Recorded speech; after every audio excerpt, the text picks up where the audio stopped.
Blog Talk Radio. Yes. Hanukkah Samayach, Maccabees Samayach, Maccabees fighting holidays, resisting the assimilation into the wall flesh, satanic seclorum. Here. Maccabees, happy Hanukkah. Here, Hanukkah Samayach. Yes, I. Live by the Torah and the wicked I go crumble. Be Bible, shout up 2 Psalms and the wicked them tremble. Live by the Bible, shout up 2 Psalms and the wicked them tremble. Live by the Torah and the wicked I go crumble. Be Bible, shout up 2 Psalms and the wicked them tremble. Live by the Torah and the wicked I go crumble. Rastafari, Africa is a must. So nobody post now cause you have to jump on this bus. Zion born, right? Psalm 48. מזמור מ"ח, שיר מזמור לבני קורח.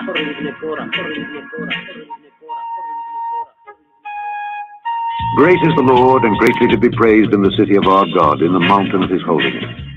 Beautiful for situation, the joy of the whole earth, is Mount Zion on the sides of the north, the city of the great King. God is known in her palaces for a refuge. Although the kings were assembled, they passed by together. They saw it, and so they marveled. They were troubled and hasted away. Fear took hold upon them there, and pain as of a woman in travail. Thou breakest the ships of Tarshish with an east wind.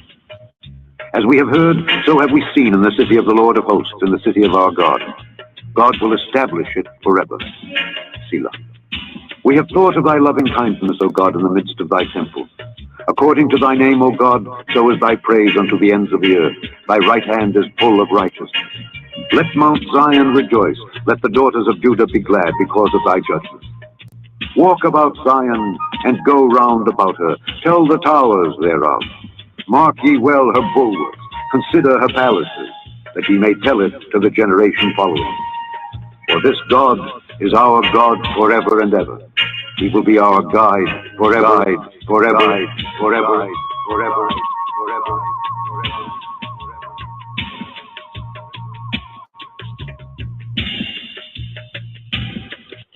מזמור מ"ח, שיר מזמור לבני קורח.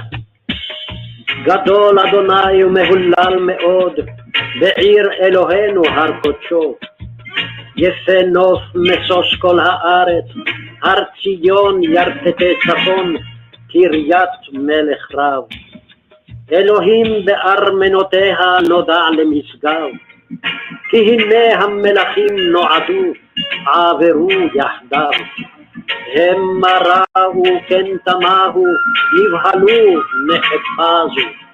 רעדה אחזתם שם, חיל כיולדה. ברוח קדים תשבר אוניות תרשיש.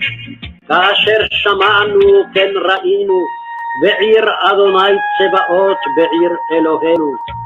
אלוהים יכונניה עד עולם סלע. דימינו אלוהים חסדך בקרב היכליך. כשמך אלוהים כן תהילתך על כתבי ארץ, צדק מלאה ימינך. ישמח הר ציון, תגלנה בנות יהודה למען משפטיך.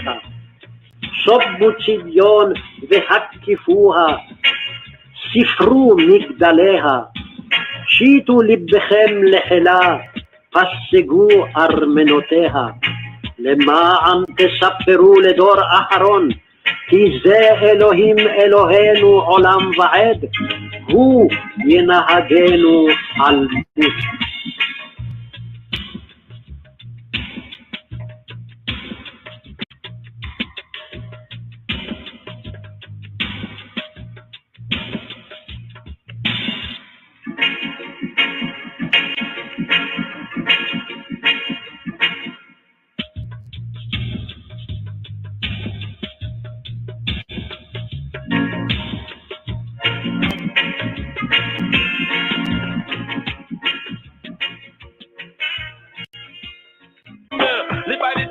Wicked I go crumble, be Bible. Shout up 2 Psalms and the wicked them tremble. Live by the Bible. Shout up 2 Psalms and the wicked them tremble. Live by the Torah and the wicked I go crumble, be Bible. Shout up 2 Psalms and the wicked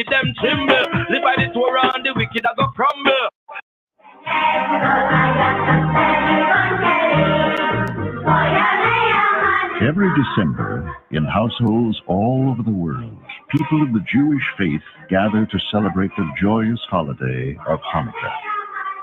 Yet few realize that the foundations of this celebration are rooted in bloody violence. It erupted here, in an obscure Judean village, over 2,000 years ago. At that time, Judea was a minor province under the thumb of a despotic emperor. His relentless obsession to stamp out the Jewish religion would ignite a holy war. From this confrontation would arise the greatest military leader in Jewish history, Judah Maccabee. Under his guidance, the Jews would topple an empire, regain control of their faith, and inaugurate the Festival of Lights, Hanukkah. Yet why is the beloved story of Hanukkah not even mentioned in the Hebrew Bible? And how could Judah's small guerrilla forces defeat mighty armies 10 times their size? What pagan rites of sacrilege were practiced in the Holy Temple of Jerusalem? These are but a few of the mysteries of the Bible.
Hanukkah, the Festival of Lights.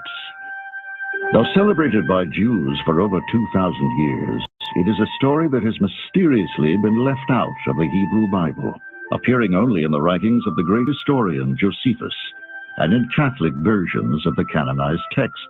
It is a story steeped in violence and bloodshed, yet it tells of one of the greatest warriors in Jewish history. In Hebrew, the word Hanukkah means dedication. The festival commemorates the cleansing and rededication of the Holy Temple in Jerusalem, which had been profaned by pagan worship.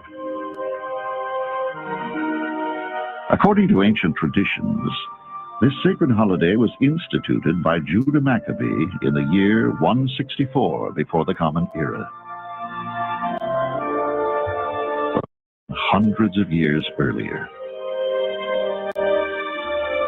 On a spring morning in the year 334 BCE, Alexander the Great crossed the narrow sea dividing Europe from Asia. He was 20 years old. He descended on the Near East like a whirlwind. Within 11 years, he had conquered the known world, establishing his own realm on the ruins of the mighty kingdoms he had destroyed. Throughout his vast empire, Alexander established hundreds of new cities, designed to bring Greek culture and political organization to the nations he had subjugated. This process became known as Hellenization. Alexander the Great conquered the area of the ancient Near East, which included the land of ancient Israel. And during that time of conquest, he exacted tribute from the Jews. But he respected their beliefs and their practices and had no difficulty with them observing their customs and their religious observances. As Hellenism swept through the Middle East, Jews continued to worship their one God. Yet many began to assimilate into local cultures. Jews spoke Greek, read Greek, wrote Greek. They were familiar with Greek legends, Greek traditions, Greek literature. Why can't you live with knowing Greek and knowing about Greek history and Greek mythology and still practice Judaism? Well, I think most Jews felt that you could. Assimilation would soon bring cataclysmic changes to the world of the Jews. 400 years earlier, they had returned from captivity in Babylon and begun the monumental job of rebuilding the Holy Temple of Jerusalem, the house of the Lord.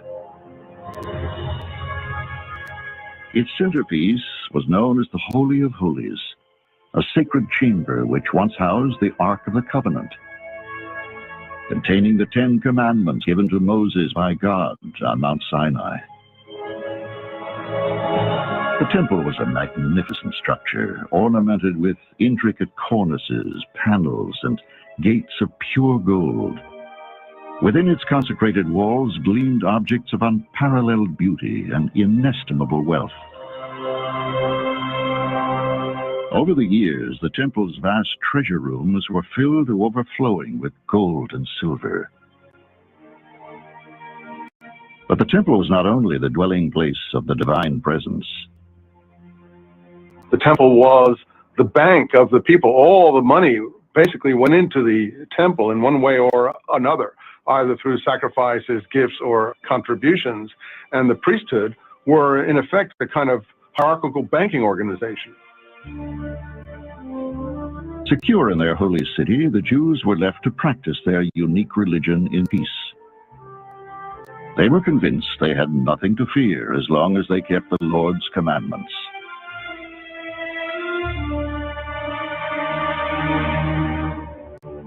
But the sudden death of Alexander the Great in 323 BCE brought chaos to his empire. 6 of his generals began to war among themselves to gain succession to rulership. One of them, Seleucus, wrested control of a huge territory from his adversaries and established what became known as the Seleucid Empire. Later, Judea fell within this region. Then Alexander's officers began to rule, each in his own place. They all put on crowns after his death, and so did their descendants after them, and they caused many evils on the earth. From them came forth a sinful root, Antiochus Epiphanes. 1 Maccabees 1:8. A century and a half after Alexander's death, Antiochus Epiphanes gained the throne of the Seleucid Empire. He would become the embodiment of evil to the Jews. As emperor, it became his mission to civilize what to him were his barbarous subjects. Under his tyrannical rule, the benign Hellenization of his predecessors became a mania of oppression. In his zeal for all things Greek, Antiochus renamed Jerusalem, calling it Antioch after his own name. The indigenous Jews lost their rights of citizenship, and their holy city was transformed into a Greek municipality.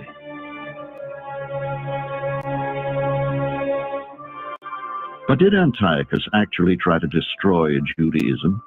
Or were there other, more complicated forces at work? What we don't have and would like to have is somebody who tells the story from Antiochus' point of view. We don't have anybody who speaks for the Seleucids, who speaks for the Greeks. All of our sources are Jewish sources. Biblical scholars believe Antiochus had many sympathizers among the Jewish upper classes, priests and nobility, men anxious to enjoy prestige and power and willing to do almost anything to acquire it.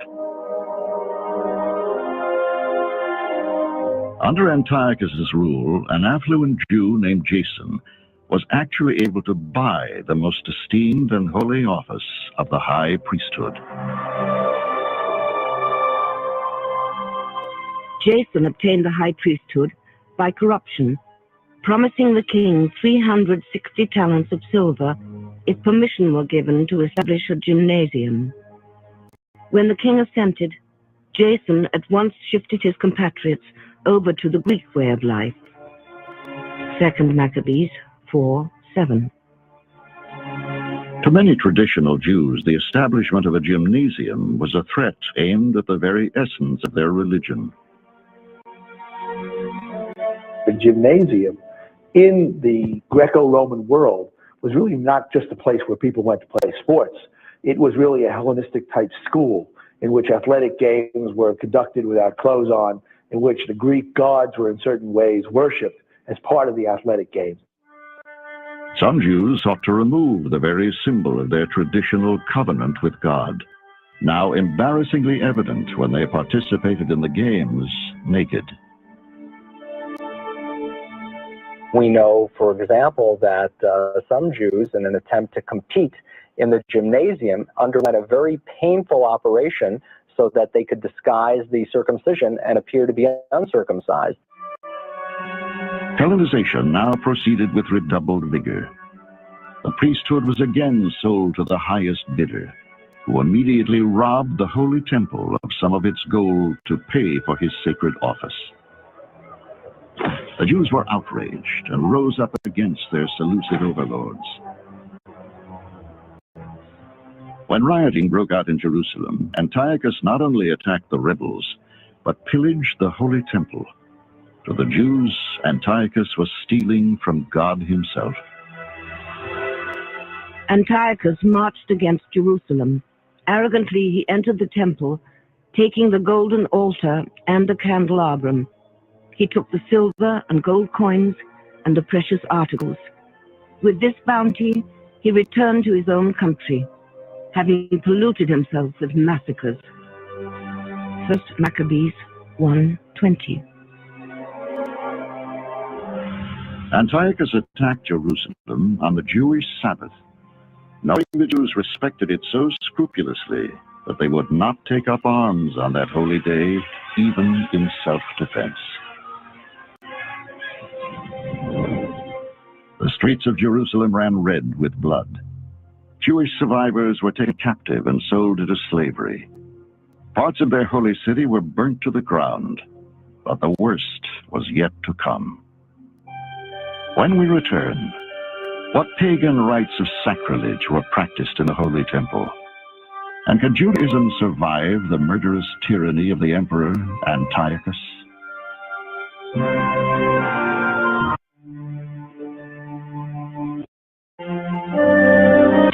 Live by the Torah and the wicked I go crumble. I be Bible. Shout up 2 Psalms and the wicked them tremble. Live by the Bible. How long shall I the truth from black people? Yeah. Judge pick the must for truth. You can't fool all the youth. Yeah. Because give me the Bible. Want give me Bible. Give me the Bible, original Bible. Give me the Bible, Rootsman Bible. Give me the Bible, the cultural Bible. Then generally, we down the country, we go check Maccabee, we send some sense. Call Daddy right, Charlie and Josie. Papa Brigade, we go praise His mighty because we want the Bible, cultural Bible. Give me the Bible, Maccabee Bible. Give me the Bible, original Bible. Give me the Bible, the Maccabee Bible. Split up the Bible in a two. New Testament and Old Testament. And me have make your mistake government. Is to give me Lord of God, I said the Holy Bible. Give me the Bible, want for me Bible. Give me the Bible, Maccabee Bible. Maccabee and the human manual. Maccabee and the human manual. Teach black people how to live. Teach black people how to survive. Make them do what me say right and not go wrong. How long, wicked man, you shall have it in Babylon. Yeah, give me the Bible, want for me Bible. Give me the Bible, Maccabee Bible, original Bible, cultural Bible, you know, original Bible, no carbon copy, you know. I say you fool black people long time. I say you rob up our language, our culture. I tell black people how to think. Give them all kind of something to drink. Cause give me the Bible, want for me Bible. Give me the Bible, Maccabee Bible. Give me the Bible, want for me Bible. Give me the Bible, original Bible. Black people got to know what love. A full-time sight of delight. Can't what was eaten from the wines and fruited. Now reveal to the babe and suckling. What gone for the morning can't come good or even. But right now black people them a sight of delight. Give me the Bible, want for me Bible. Give me the Bible, Maccabee Bible. To keep King James Version. And I want original one. The Bible and the human money one. Teach you how to live and teach you how to think and teach you what to do, right from wrong. Can't take the pressure under wicked Babylon. Take time away from Africa. Brought us down in the plantation, you know. I mean the whipping and lashing and whipping on our back. Whipping and lashing, slave driver don't stop. Cause give me the Bible. I discovered a version that's not the King James Version. Yes, I, out of Ethiopia. Yes, I.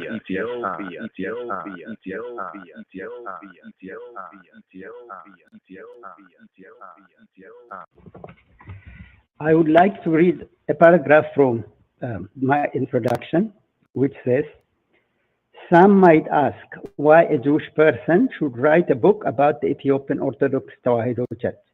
From my first year at Harvard University, when I became the first Ethiopian student of the famous Divinity School, studying comparative religions, I began to realize that the Ethiopian Orthodox Tewahedo Church is the most Jewish of all Christian churches.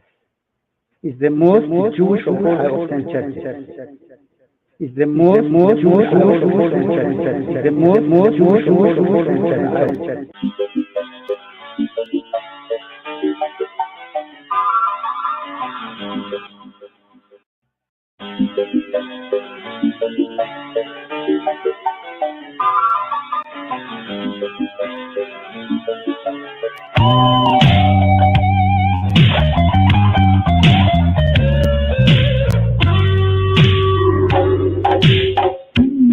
I did that version, I'm a King James Version.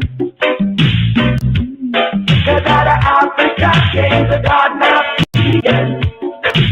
This year, I did that version, I'm a King James Version. Cause out of Africa came the God of Eden. Hidden from me, I was never told. No way. Ancient prophets like in Moses, like Daniel, King David, and Abraham. Israel were all black men. I don't want to lose ya. Japheth tried best to erase the godly part we played. I said it came and took. I never mentioned it in full flow. I did that version, I'm a King James Version.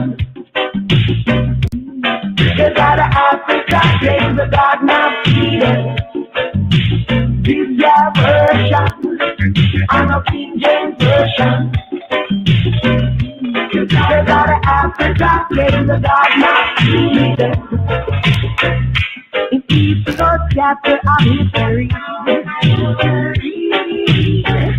the little mention of you and me.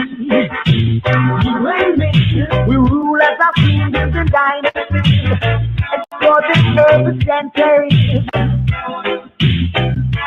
I don't want to lose Phoenicians, Egyptians, and the Moors. Civilization, that's for sure. Creators of the alphabet, while the West is interested. I did your version, I know King James Version. This proclaim the Garden of Eden. This your version, I'm a King James version. Cause out of Africa came the Garden of Eden. African heritage, I don't wanna lose ya. No, oh no. Slavery came and took its toll in the name of John Bulldog. Said we turn our backs on God, lost the powers that we had. As our backs against wall, that's ourselves about to fall. Rise, rise, rise. Hold on to your first guy. I think that version, I King James version. Cause out of Africa came the Garden of Eden. This is your version, I'm a King James version. Cause out of Africa came the Garden of Eden. I don't wanna lose again, I think that version. I don't wanna lose again, I think that version. Never let them fool you, I think that version. I don't wanna lose again, I think that version. I don't wanna lose again, I think that version. Never let them fool you, I think that version. I don't wanna lose again, I think that version. I think that version.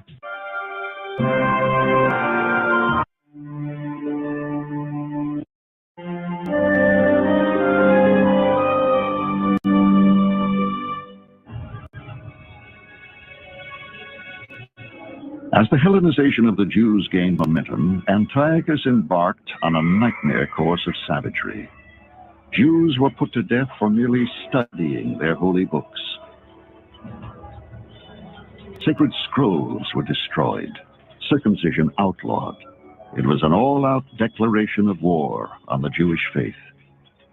Why did Antiochus IV persecute the Jews? That is the $64,000 question.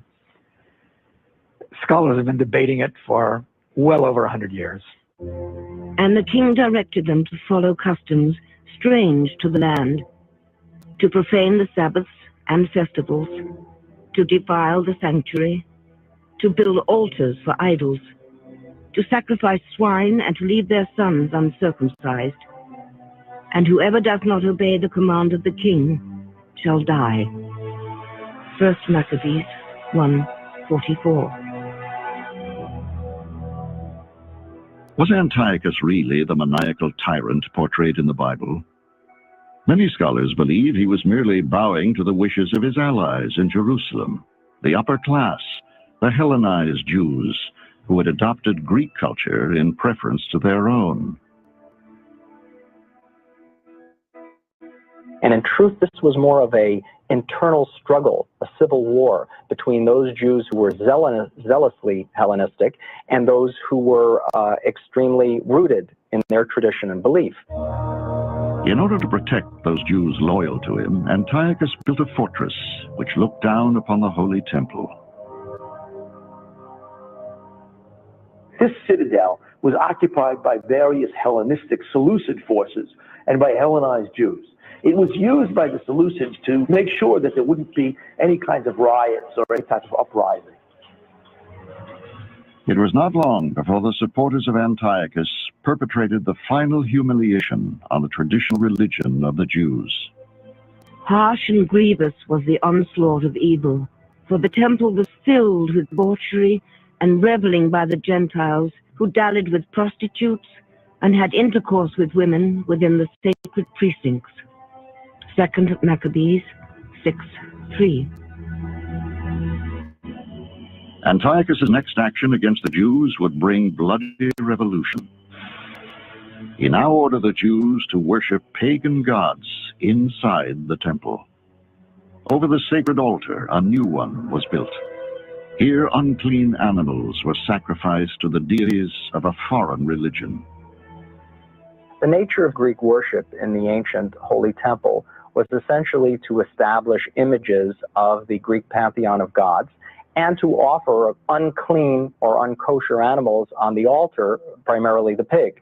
And that was, again, viewed by the zealots as such a violation and insult. In their horror, traditional Jews called the practices which attended the new religion the abomination of desolation. It is a term which has mystified biblical scholars for centuries.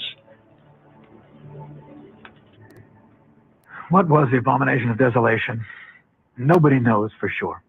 Obviously, it has to do with whatever it was that the Greeks did in the temple, instead of allowing the Jews to continue to sacrifice as they had customarily done. The term abomination of desolation is very symbolic. It's clearly metaphoric. I think what they probably put within the temple were upright stones. But what were the upright stones? Some scholars believe they may have had an extraterrestrial origin. There's been a theory that these are meteorites, perhaps, because there is some indication of worship of this kind of stone in the neighboring Lebanese Syria culture framework. This could have been. We don't know what the stones were. Meteorites are a distinct possibility. To religious Jews, the rape of their temple by Antiochus was a call to arms. The first skirmish began about 17 miles from Jerusalem, in the mountain village of Modin. Here, a small detachment of Seleucid troops ordered the populace into the town's marketplace. There, they tried to force local Jewish leader Mattathias and his family to sacrifice a pig on the altar of the new religion.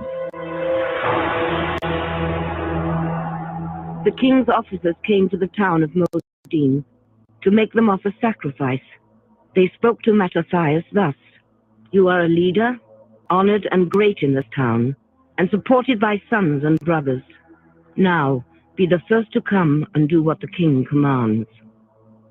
1 Maccabees 2:15.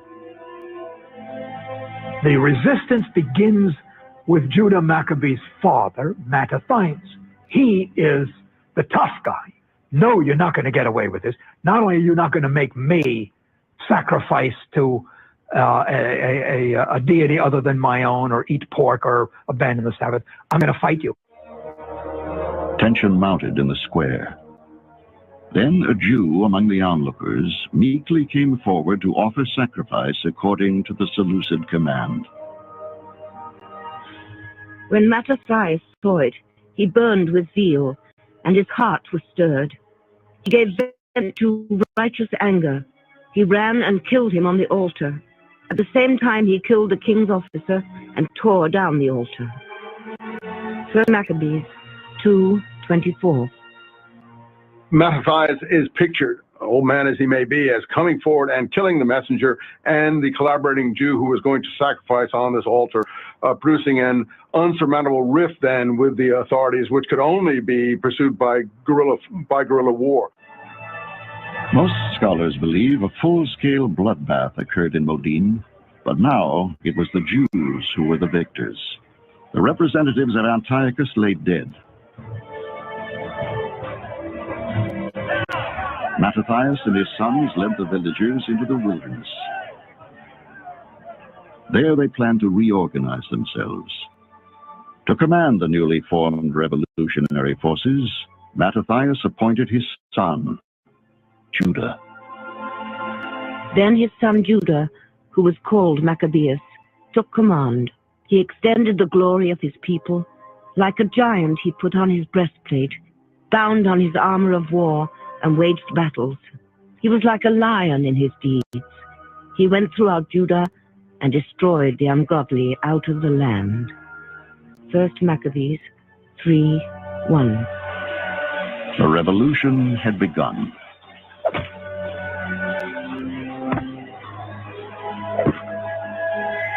It was the beginning of an epic struggle that would bring down an empire, preserve a nation, and enshrine the name Judah Maccabee in the annals of history. Mysteries of the Bible will be right back. Here, talking about revolution. Need some spiritual evolution, need to level up. But here, Maccabee fighting holidays, Rastafari Maccabee fighting holidays here at I think technically the second day of Hanukkah, right? The eighth nights of lights, where 1 day's worth of oil, right, kept the lights burning, kept the 7 lights burning.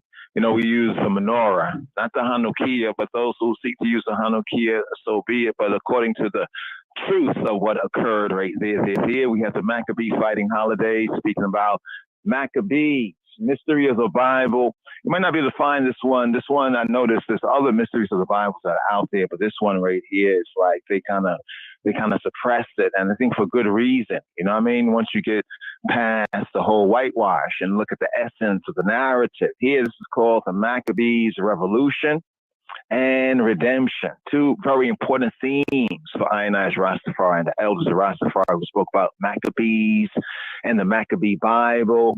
The audio clip you just heard right there, talking about and also doing a revolution. It's a Maccabee revolution that brought down the Seleucid, right? That Greco rulership over the Yehudi, over the Judahite, the tribe of Judah, the Judean people. So when someone says, "Oh, the Bible," well, what Bible you're reading or how you're reading? I don't know what mind you're reading the Bible, because if one say, "Well, through the Scripture and faith, that you can't do things like revolution," you a liar. You a liar. But here, Rastafari soldiers here, Maccabee fighting holiday. Here we're at day 2 technically. We're going to go over day 1, day 2, looking at the forward, onward and upward. Here we have Makkah. Here is the artist, a Rasta man named Makkah, like Makkah, Maccabee. Here, Rastafari soldier.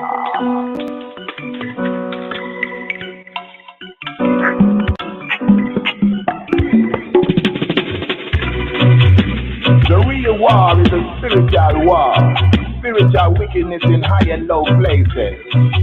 Rastafari is on the battlefield. I are soldiers fighting for truth and right. Rastafari soldiers, and we never give up the fight. I are soldiers fighting for truth and right. Rastafari soldiers, and we never give up the fight.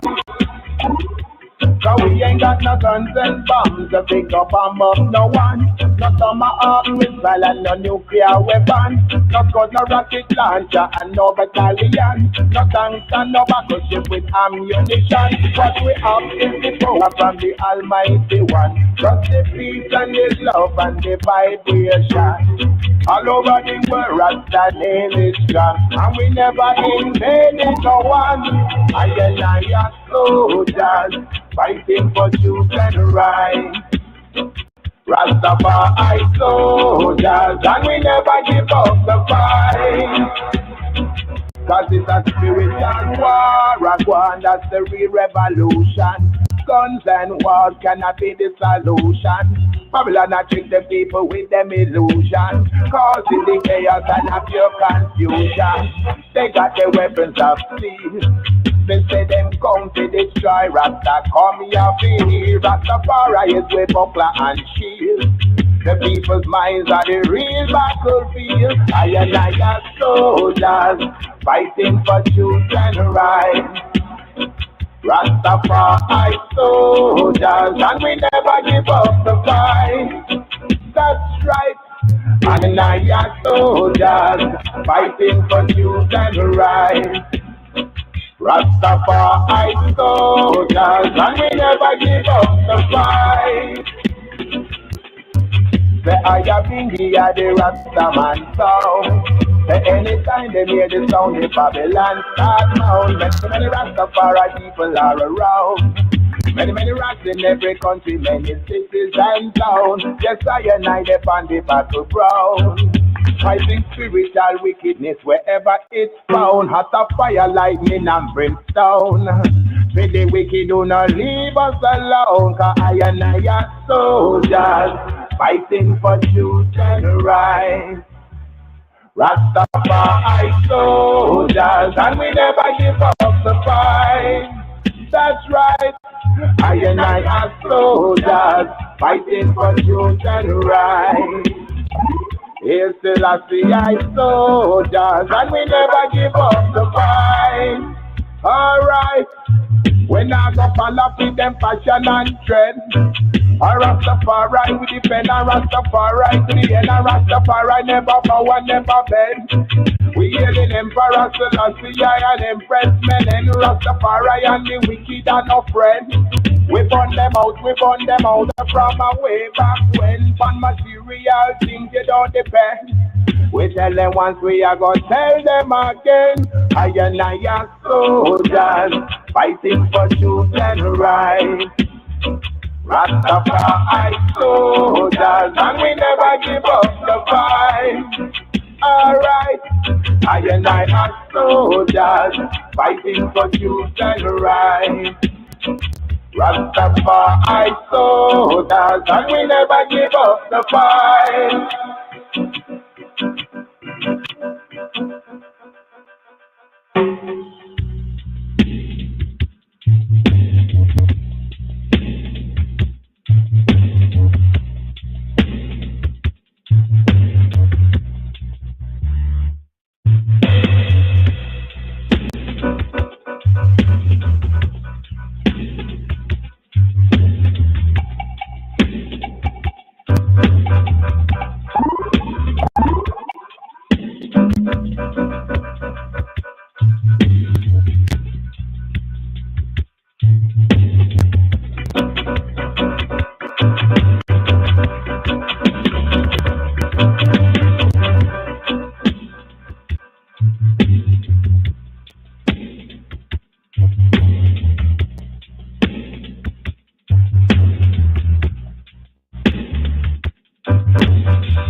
Rastafari soldiers, and we never give up the fight.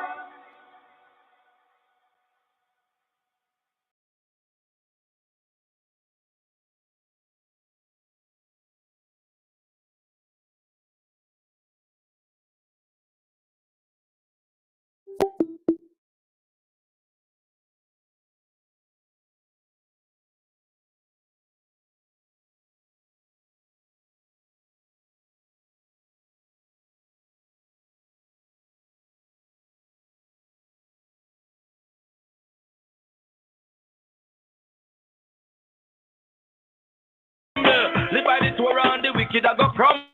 I be Bible. Shout up to Psalms and the wicked them trim. Live by I be Bible. Shout up to Psalms and the wicked them trim. Live by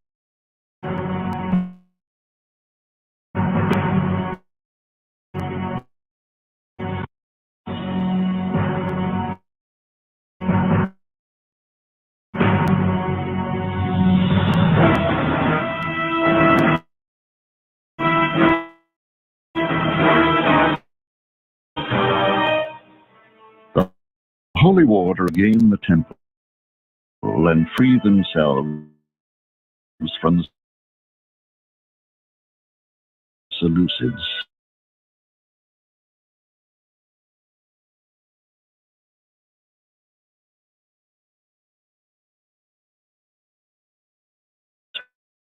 would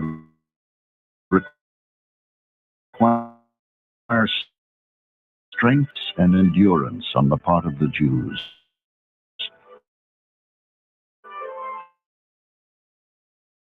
To would need common ability. They had found one in Judah Maccabee. He was a courageous, stalwart. Hold on, Paul. Come again right here. Apologies, brothers and sisters. A little technical right there. That silent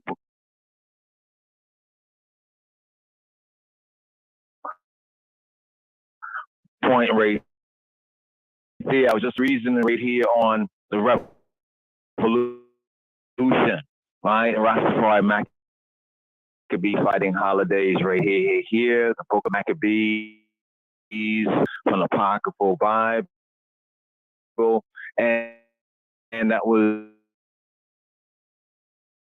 the Bible holidays. So right here, it's series of the Bible. Maccabees version. How did a sense of the narrative, did it far ahead pick up and the Holy War to regain the temple and free themselves from the Seleucids would require strength, sacrifice, and endurance on the part of the Jews.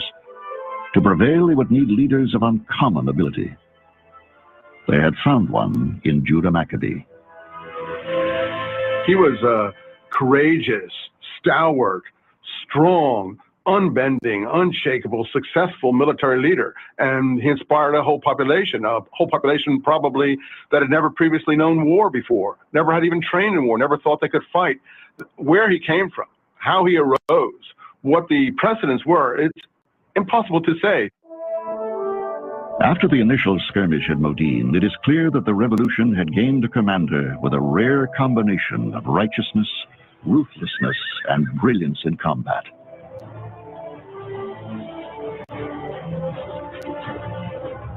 Yet little is known about Judah Maccabee's early life. When and how did he become a master at the art of war? The mystery remains. In the wilderness, Judah's army began to grow. He organized daring raids to harass the outlying Seleucid garrisons. As the Seleucid body count mounted, the Jews began to view Judah as a hero sent from heaven, one who would deliver them from the hands of their oppressors.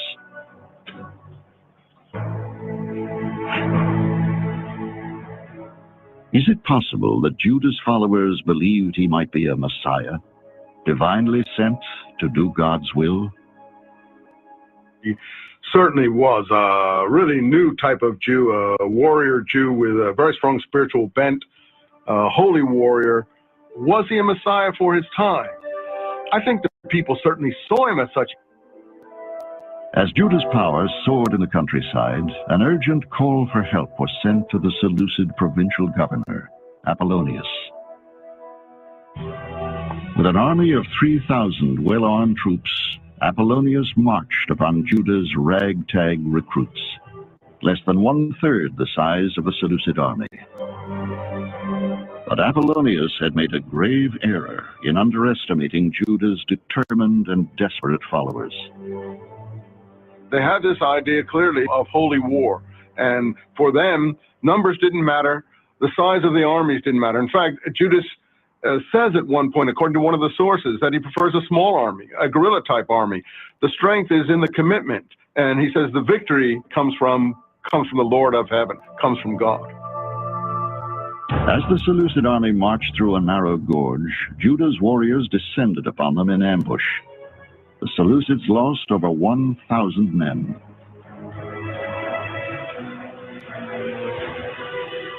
Legends relate that Apollonius was killed by Judah himself.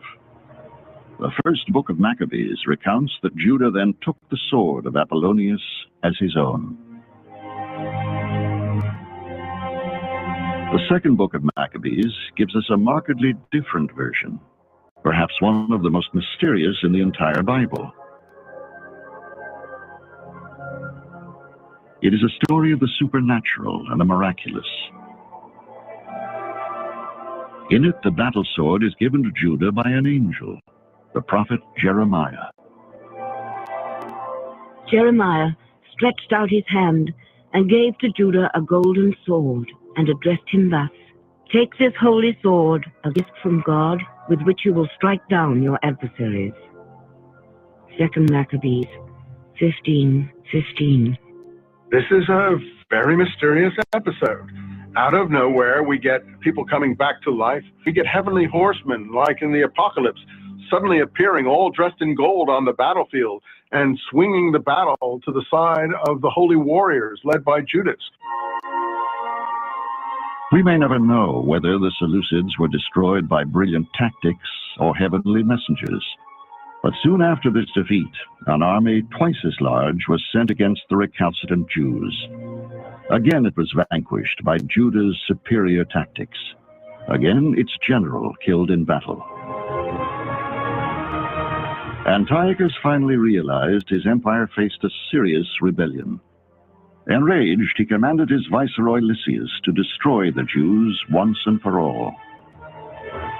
He turned over to Lysias half of his forces and the elephants to wipe out and destroy the strength of Israel and to banish the memory of them from the place. 1 Maccabees 3:32. The Seleucids threw every piece of armor against the Maccabees they could, including elephants, into that region of the world where they'd never seen an elephant before. And it was supposed to invoke fear in the Maccabean fighters. Bristling with an arsenal of modern weapons, an army of battle-hardened veterans now marched against the Maccabees. The Bible puts their number at 47,000. One of the things that one has to remember is that though our sources, of course, are going to embellish this David-Goliath story for all it's worth, in some of these battles, the odds were not all that great against the Jews, and in fact, the Jews might even have had superior manpower in some of these battles. Whatever the true size of the armies involved, Judah again demonstrated himself a master strategist. Learning that part of the Seleucid army had left its base, planning to fall upon him during the night, Judah surreptitiously abandoned his own military quarters in the hills, ordering his campfires to be left burning to confuse the approaching enemy. Judah then fell upon the remaining Seleucids in the plain below. After their fruitless attempt to surprise Judah, the first Seleucid detachment returned at dawn. In horror, they watched Judah's army mercilessly cutting down their comrades. They saw that their army had been put to flight and that the Jews were burning the camp. They were filled with panic as they also saw the army of Judah in the plain ready for battle, and they all fled. 1 Maccabees 4:20. The viceroy Lysias himself was now forced to deal personally with the Maccabees. In the spring of 164 BCE, with an enormous army said to number over 65,000, he marched upon Judea. Lysias was confident that this time the Seleucids would not fail. The Jews had to be vanquished. When we return, how could Judah's warriors prevail over the empire's most experienced soldiers? And what is the surprising connection between the Jewish festival of Hanukkah and the Christian concept of resurrection?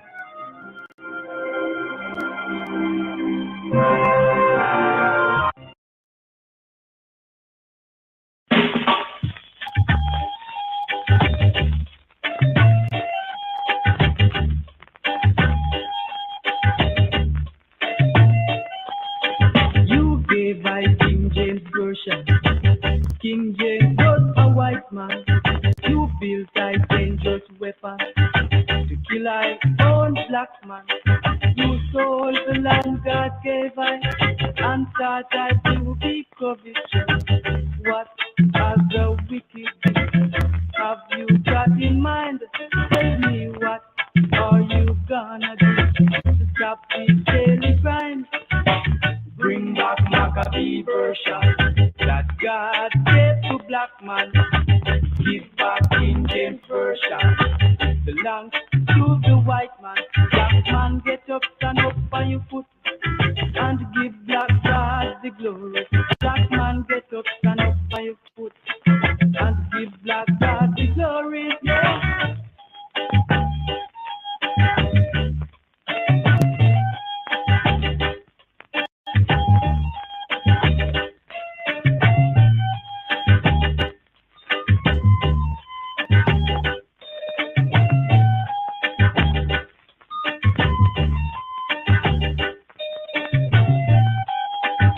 You suffer I and you rabbi.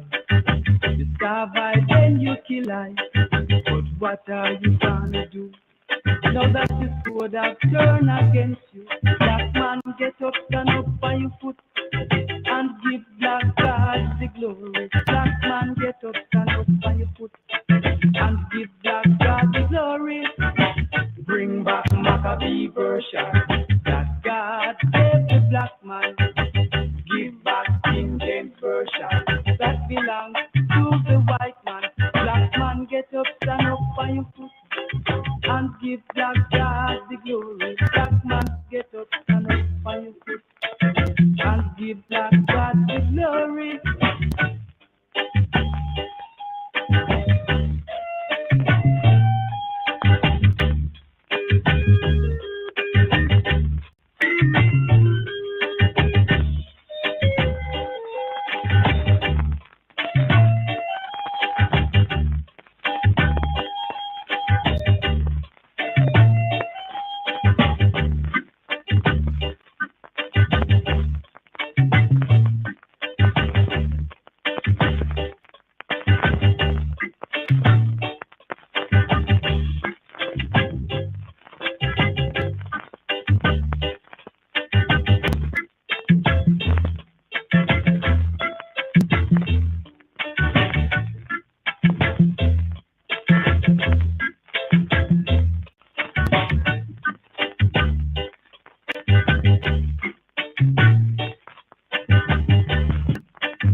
Yes, yes, yes. Classic Max. Max Romeo, Maccabee version, A side and the B side, the version side right there. But the tune is called Maccabee version. King James was a white man. Now, mostly King James may not have been white, but on the bigger level of the chess, playing the divine chess. On the divine chessboard, he was playing on the white side of the board anyway. But right now, to just give up the King James version for I now, we use it as a stepping stone, right? A stepping stone. We have to study to learn and learn to do, right? That's why it says he would turn to the people a pure language from beyond the rivers of Ethiopia. the gift of the Holy Spirit, the gift of tongues, speaking in tongues. So let's use the KJV, the King James Version, although our evidence doesn't point to him being a white man, but he's playing on the white side of the chessboard. You know about the chessboard, there's a black king, there's a black king, and there's a white king. All right, so even some of our people who were melanated and black, they were playing on the white side of the board. If you is right there. But right now we use the KJV, the King James Version, stepping stone. But yes, it is true, as Max Romeo so chanted, that was the version that was given to the white man, because we had to even civilize there, as we have to level up right here in this wilderness of this North Country. So right here, brothers and sisters, let's ride up and see the full of the Maccabee Revolution and Redemption, to see how we peoples have used our faith, you know, for revolution and redemption. Right here.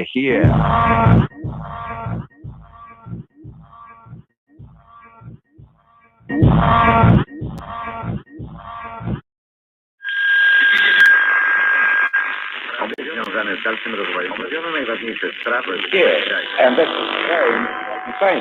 Now he says it's touching the dead that they rise. Have you not read in the book of Moses how in the bush God spake unto him, saying, I'm the God of Abraham, the God of Isaac, the God of Jacob. He's not the God of the dead, but the God of the living.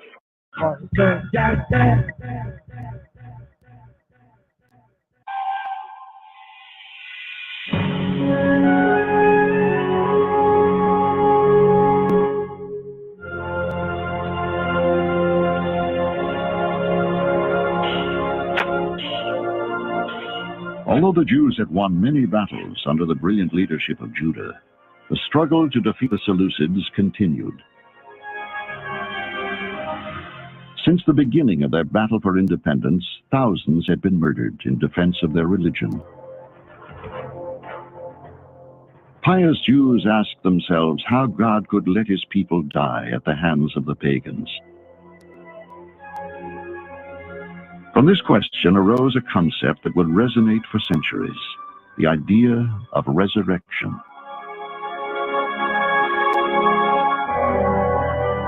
Devout Jews believed their current tribulations signal the approach of the apocalypse, the final days of earth. They had faith that God would help them defeat the Seleucids and then miraculously bring back to eternal life those who had been martyred in their cause of freedom. You dismiss us from this present life, but the King of the universe will raise us up to an everlasting renewal of life, because we have died for his laws. 2 Maccabees 7:9. The very terror that was leveled upon the Jews in the time of Antiochus IV and the persecutions prompted this sort of reflection. What's going on before their very eyes was so unthinkable, so unspeakable to people who were otherwise innocent and righteous, that the only way to justify it, to rationalize it, to explain it to oneself is that in the long run, there's going to be a resurrection. The emperor's viceroy Lysias was not concerned whether Jewish martyrs would enjoy everlasting life. He was determined only that more Jews die. Humiliated by the recent defeat of his most experienced generals at the hands of the Maccabees, he assembled an army of 65,000 and marched into Judea, where the Maccabean rebels awaited them. As the enemy approached Jerusalem, Judah realized the Seleucids would have to break battle formation to traverse a narrow gully. Seizing this opportunity, in a daring attack, Judah isolated and crushed the enemy vanguard. Then, as thousands of arrows rained down, the Maccabees attacked the main body of the Seleucids. Confronted by the implacable warriors of Judah, the Seleucids retreated in confusion and panic.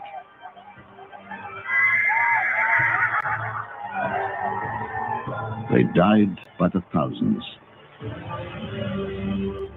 Lysias, seeing his huge army disintegrating around him and unable to stage a counterattack, withdrew. He had lost over 5,000 men in only a few hours. With the defeat of Lysias, Judah now controlled all Judea. After 4 years of bloody war, his triumphant forces entered the holy city of Jerusalem. But what they found on the Temple Mount would horrify them. The house of God had been defiled by an altar dedicated to foreign gods.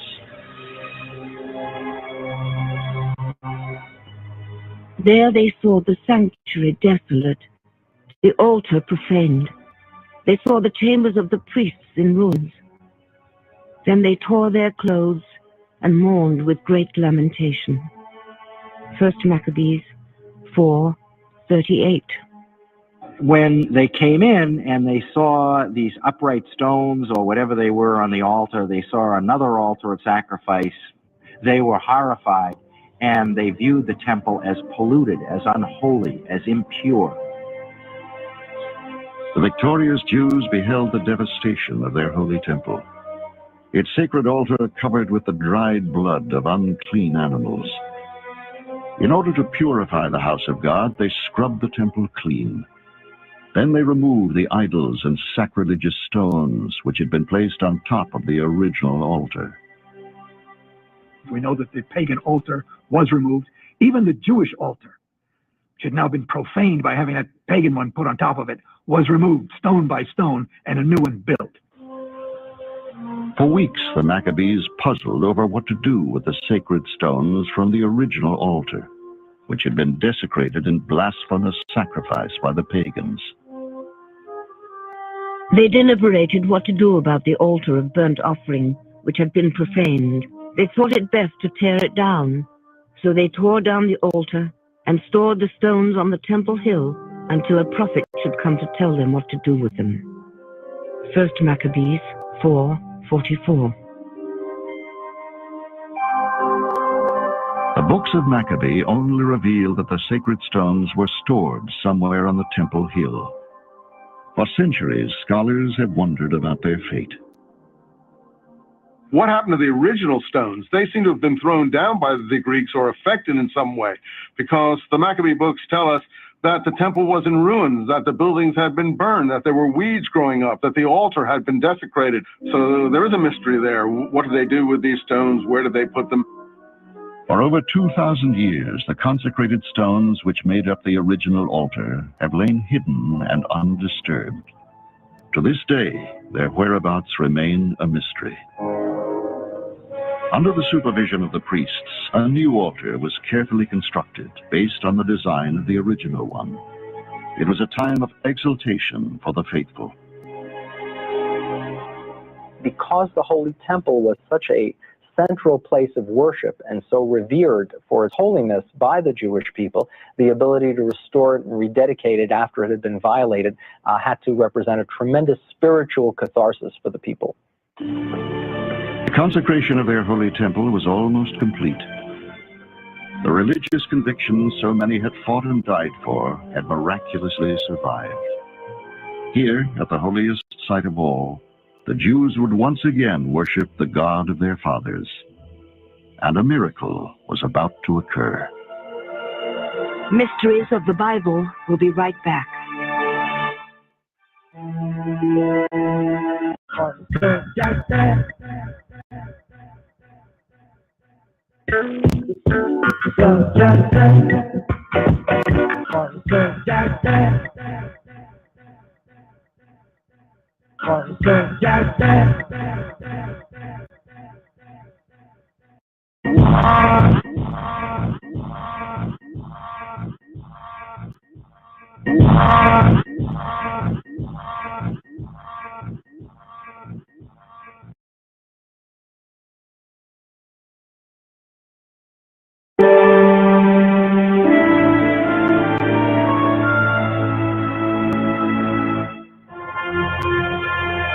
Against all odds, Judah and his army had successfully recovered the Holy Temple of Jerusalem. Its triumphant rededication would be the crowning glory of the Maccabean struggle.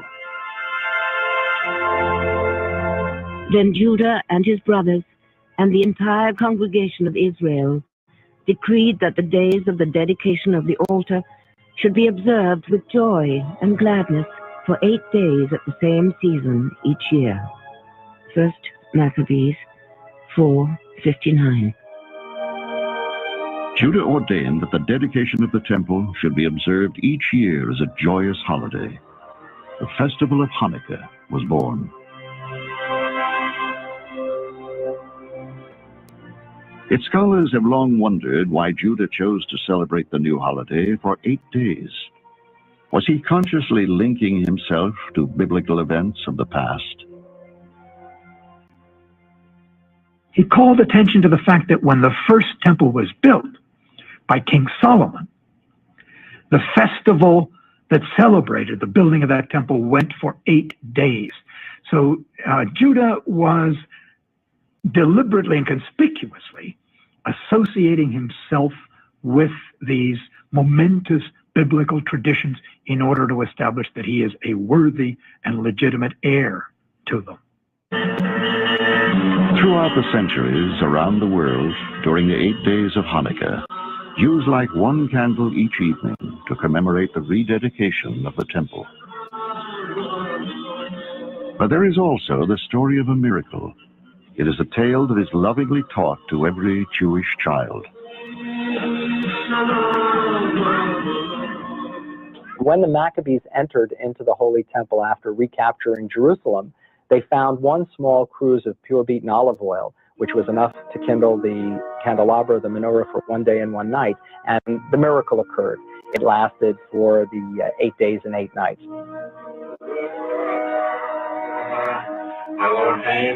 In Jewish homes throughout the world, lights are kindled in a special Hanukkah candelabrum called a menorah. The menorah commemorates the phenomenon of the oil that lasted for 8 days. Yet the story of the miracle of Hanukkah may not be all that it seems. The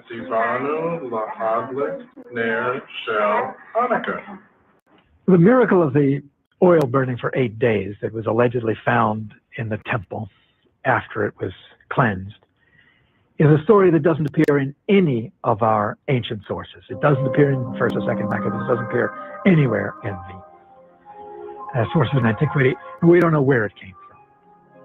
The story of the miraculous container of oil, which endured for 8 days, was written by Jewish scholars over 500 years after the rededication of the temple. Yet why would later writers feel a need to embellish the story? The actual events of the rededication are not terribly exciting. And my guess is that the rabbis who saw this as the pivotal point, recovery of the temple, purification of the temple, rededication of it to the Jewish faith, felt that somehow this needed a little beefing up, and that the story of the oil lamp would do a job on it that neither 1st and 2nd Maccabees did. Ironically, and unbeknownst to most people, the most astonishing aspect of the story of the Maccabees, their victories over the Seleucids, their fight to rededicate the temple, and their joyous festival of Hanukkah, is that it is not even mentioned in the Hebrew Bible. The Maccabee books were frightening, I think, and therefore we find them, of all places, in the Catholic Bible, and they're not in the Jewish Bible at all. You have to go to the Catholic Bible to find what Hanukkah is all about in the Maccabee books. Why would the triumphant story of Judah, one of the greatest military heroes of the Jews, be left out of the Hebrew Scriptures? Could the overt militancy of the Maccabean texts be the reason? I think that the rabbinic teachers felt that the Maccabee ethos was too strong for the Jewish people, and it led to these military disasters, the loss of the temple, the loss of nationhood, this spirit of unremitting resistance. Many scholars believe the story was too violent and bloody for inclusion in the canonized version of the Hebrew Bible. Yet the Catholic Church enshrined it in its own canon, because the events took place only a short time before the birth of Christ, and because it introduced the idea of religious freedom, a fundamental concept in the development of early Christianity. Much of what we know about this important phase of Jewish history has come down to us in the writings of the historian Josephus Flavius, who lived during the 1st century of the Common Era. In the year 160 BCE, just 4 years after the rededication of the temple, Judah Maccabee was slain in battle. Only 100 years later, Judea would be invaded by another mighty empire, Rome. Again, the Jews would rise up against their oppressors, but this time, there would be no victory. The Jews would be decimated, their temple totally destroyed, and the survivors dispersed or sold into slavery. More than 1,800 years would pass before the people of Israel would enjoy self-rule in their holy land again. Yet the Maccabean struggle against the Seleucids to regain the temple and rescue their religion from oblivion has forever changed the world. The Maccabean revolt changed history because out of the blue, we had once again a revival of an independent Jewish state. Without this resistance spirit, without this independent polity, you would not get charismatic leaders like Jesus. Without Judas and Hanukkah, I don't believe there would have been a Christianity. If there had been no Hanukkah, there never would have been a Christmas. If the Hellenists had succeeded and crushed the Maccabean revolt, the rich, fertile soil from which Christianity was born would never have been there to plow.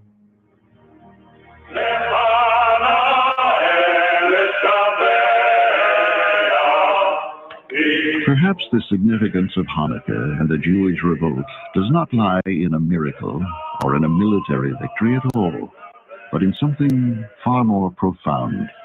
The struggle of the Maccabees was perhaps the ultimate battle for religious freedom. Since the time of Judah, the flames kindled in Hanukkah candles around the world each year represent a fight for spirituality. It is a battle that resonates from antiquity until the modern day, not only for the followers of Judaism, but for the faithful of all the world's great religions.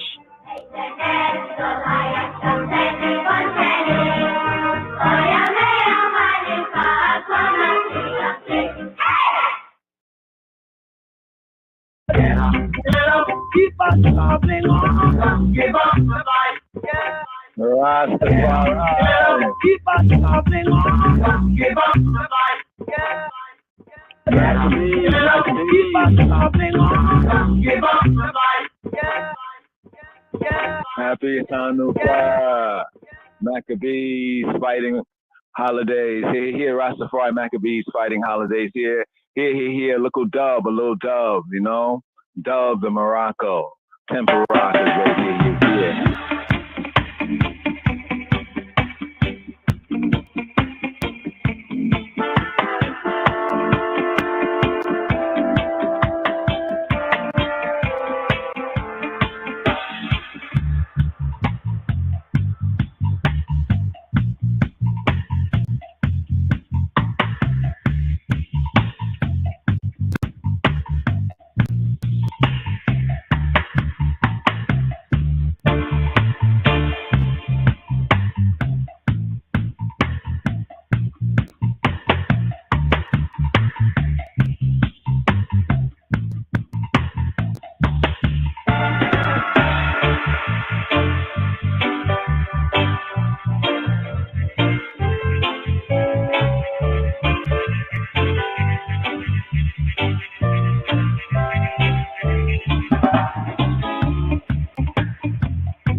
Yes. So here we're at the Monday, second day of the Shavuot, but here we're also at the second day of this Hanukkah here in the season, Maccabee fighting holidays. So let's ride up. These are those that were numbered, which Moses and Aaron numbered, and the princes of Israel, being 12 men.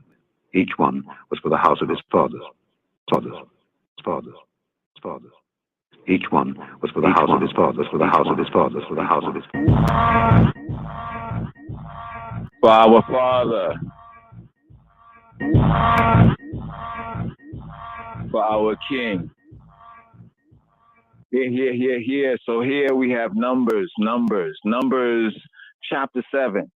In Numbers chapter 7, we have the first, the Hanukkah of the Mizbeach, or the dedication, the livocation, initiation of the altar.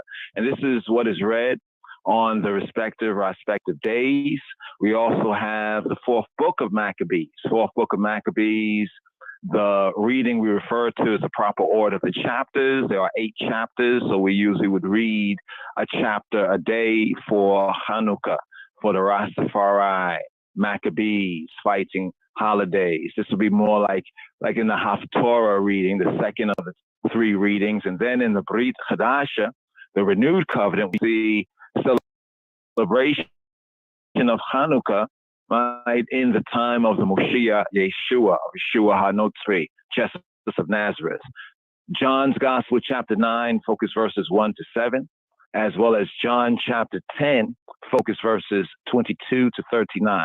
So here for day 1 and day 2, we have 2 fire keys. Day 1 was the first day.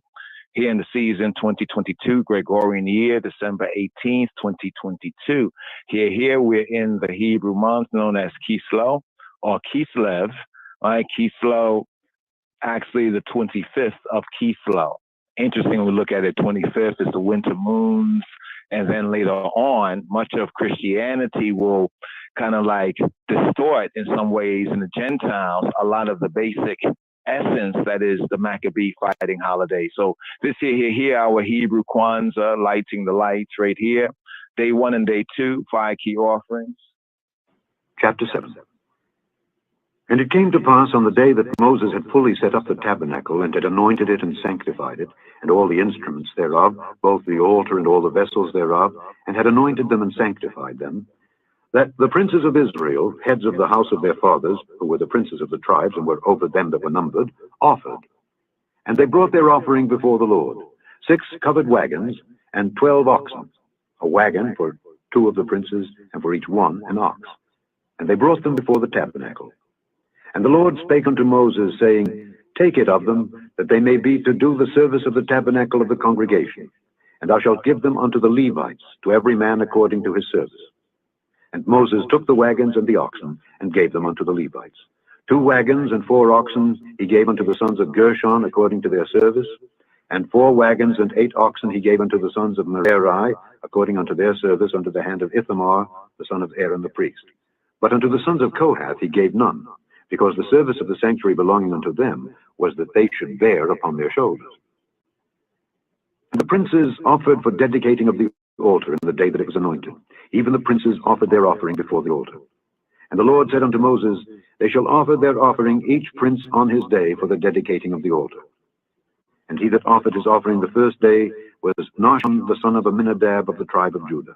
And his offering was 1 silver charger, the weight thereof was 130 shekels, 1 silver bowl of 70 shekels after the shekel of the sanctuary.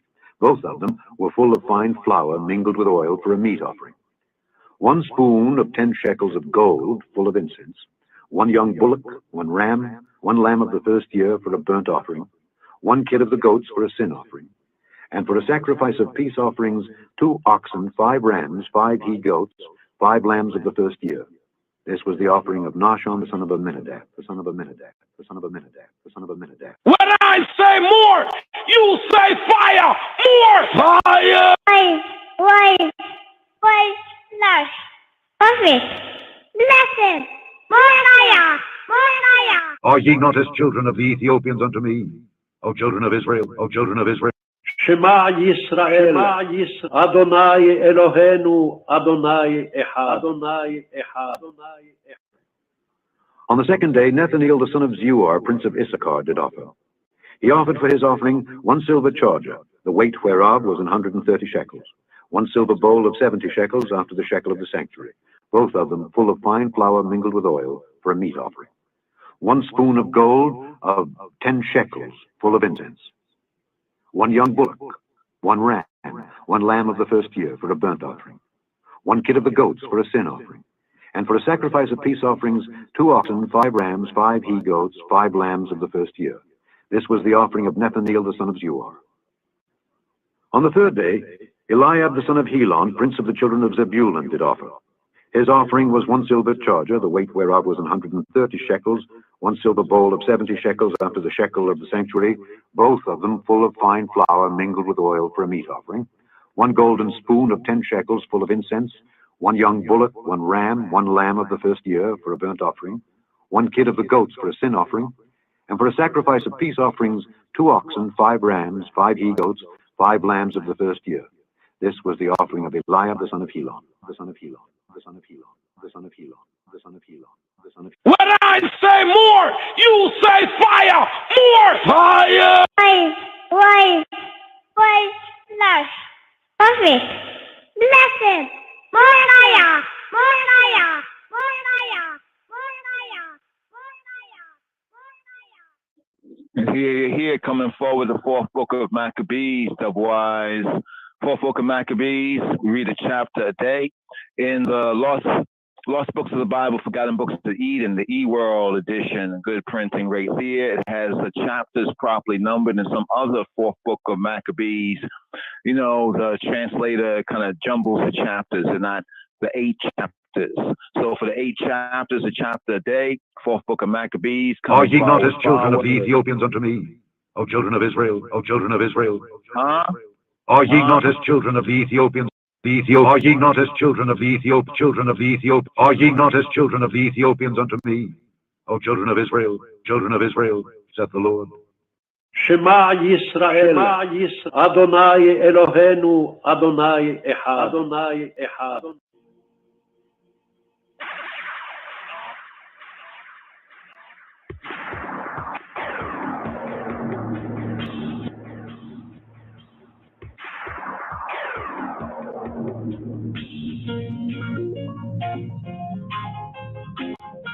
The 4th book of Maccabees, chapter 1. An outline of philosophy, the love of wisdom, philosophia, from ancient times concerning inspired reason, inspired logic, spiritual reasoning. Civilization has never achieved a higher thought. A discussion of, quote, repressions end quote. Verse 48 sums up the whole philosophy of humanity. We'll highlight verse 48 right now as we will be reading straight through. Verse 48, which is the last verse, make a note of that. It says, "For in the day when Elohim created man, he implanted in him his passions and inclinations, and also at the very same time set the mind on a throne amidst the senses, to be his sacred guide in all things.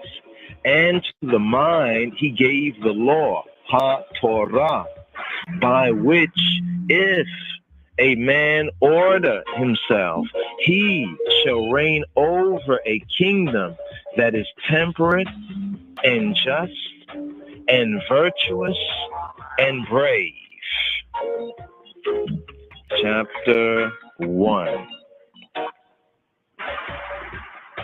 Philosophical in the highest degree is the question I propose to discuss, namely, whether the inspired reason, the spiritual logos, is supreme ruler over the passions.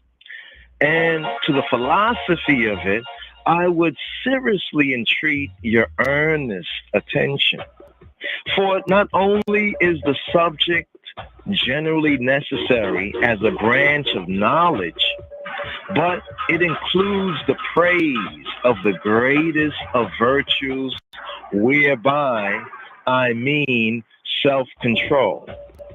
That is to say, if reason is proved to control the passions adverse to temperance, gluttony, and lust, it is also clearly shown to be Lord, Adonai, over the passions like malevolence opposed to justice, and over those opposed to manliness, namely rage and pain and fear.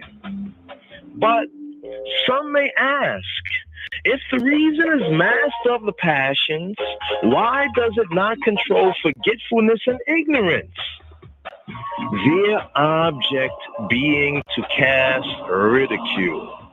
The answer is that reason is not master over defects inherent in the mind itself, but over the passions or moral defects that are adverse to justice and manliness and temperance and judgment.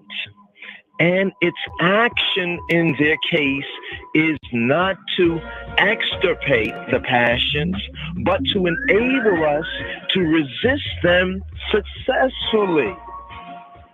I could bring before you many examples drawn from various sources where reason has proved itself master over the passions. But the best instance by far that I can give is the noble conduct of those who died for the sake of virtue. Eleazar and the 7 brethren and the mother.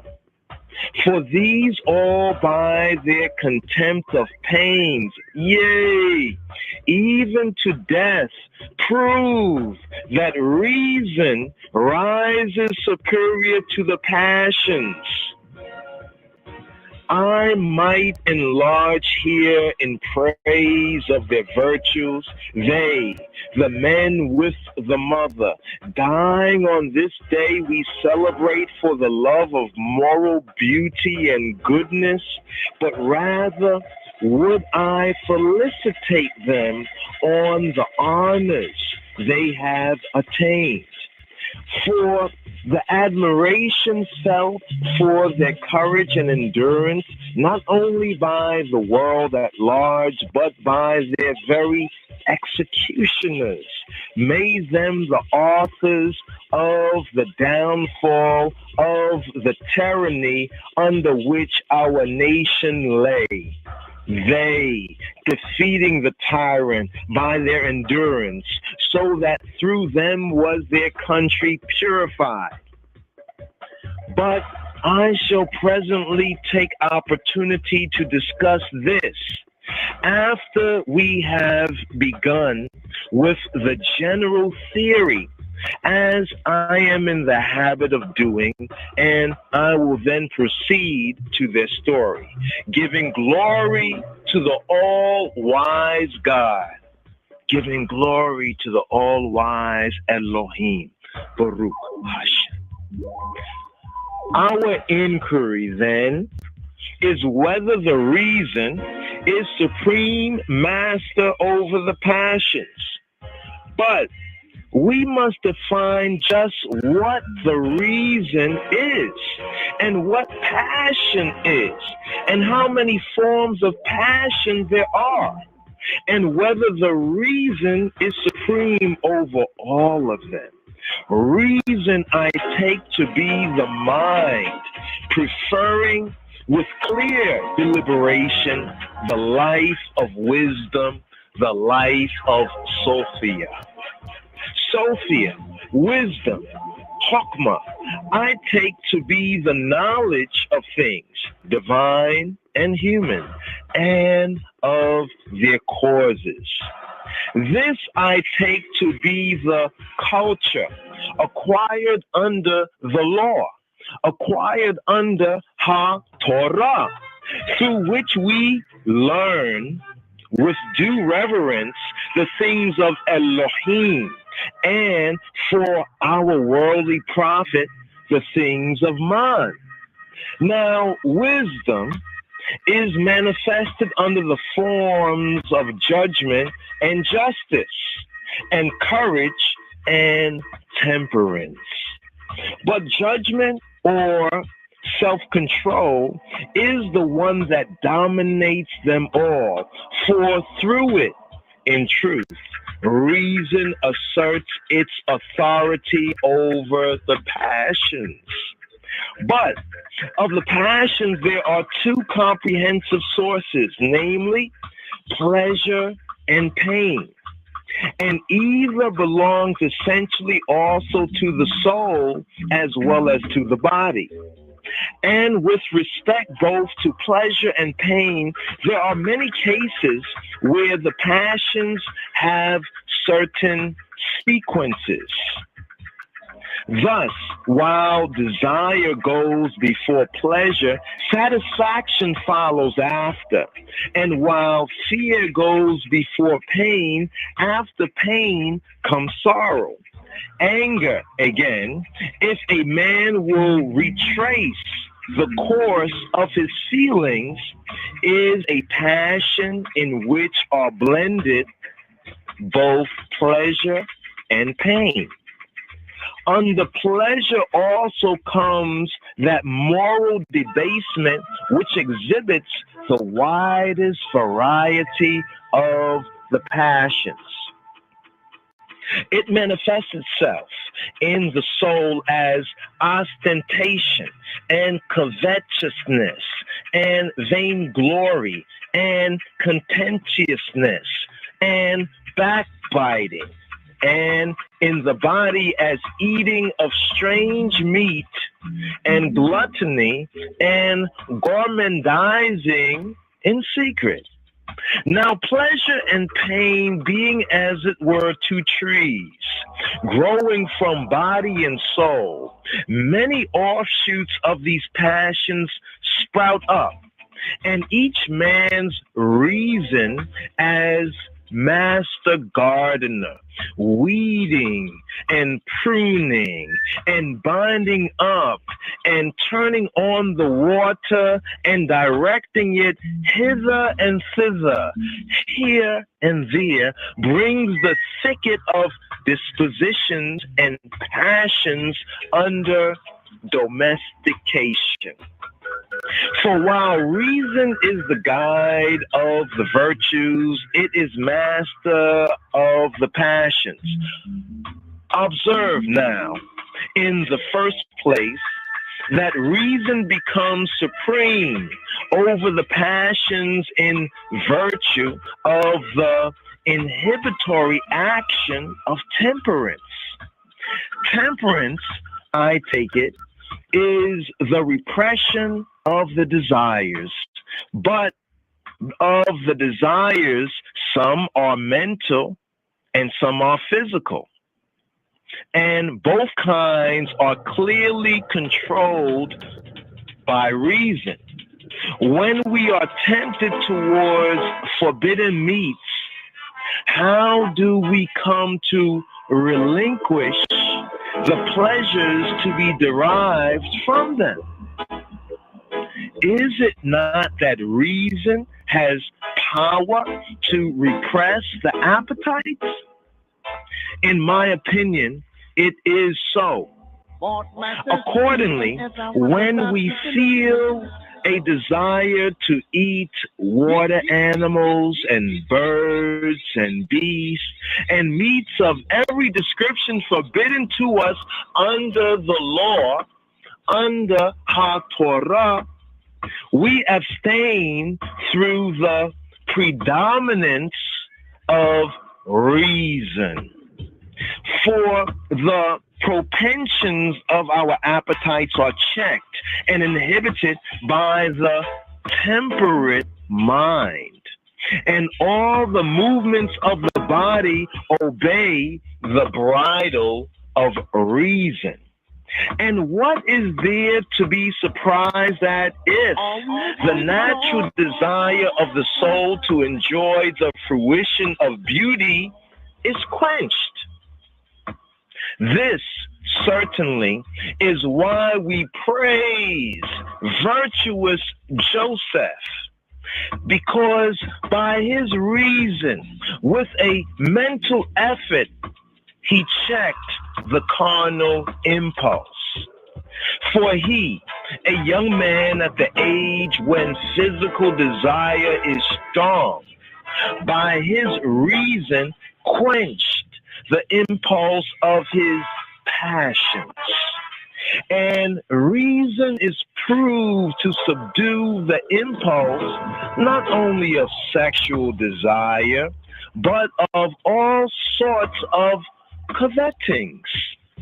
For the law says, for HaTorah says, thou shalt not covet thy neighbor's wife, nor anything that is thy neighbor's.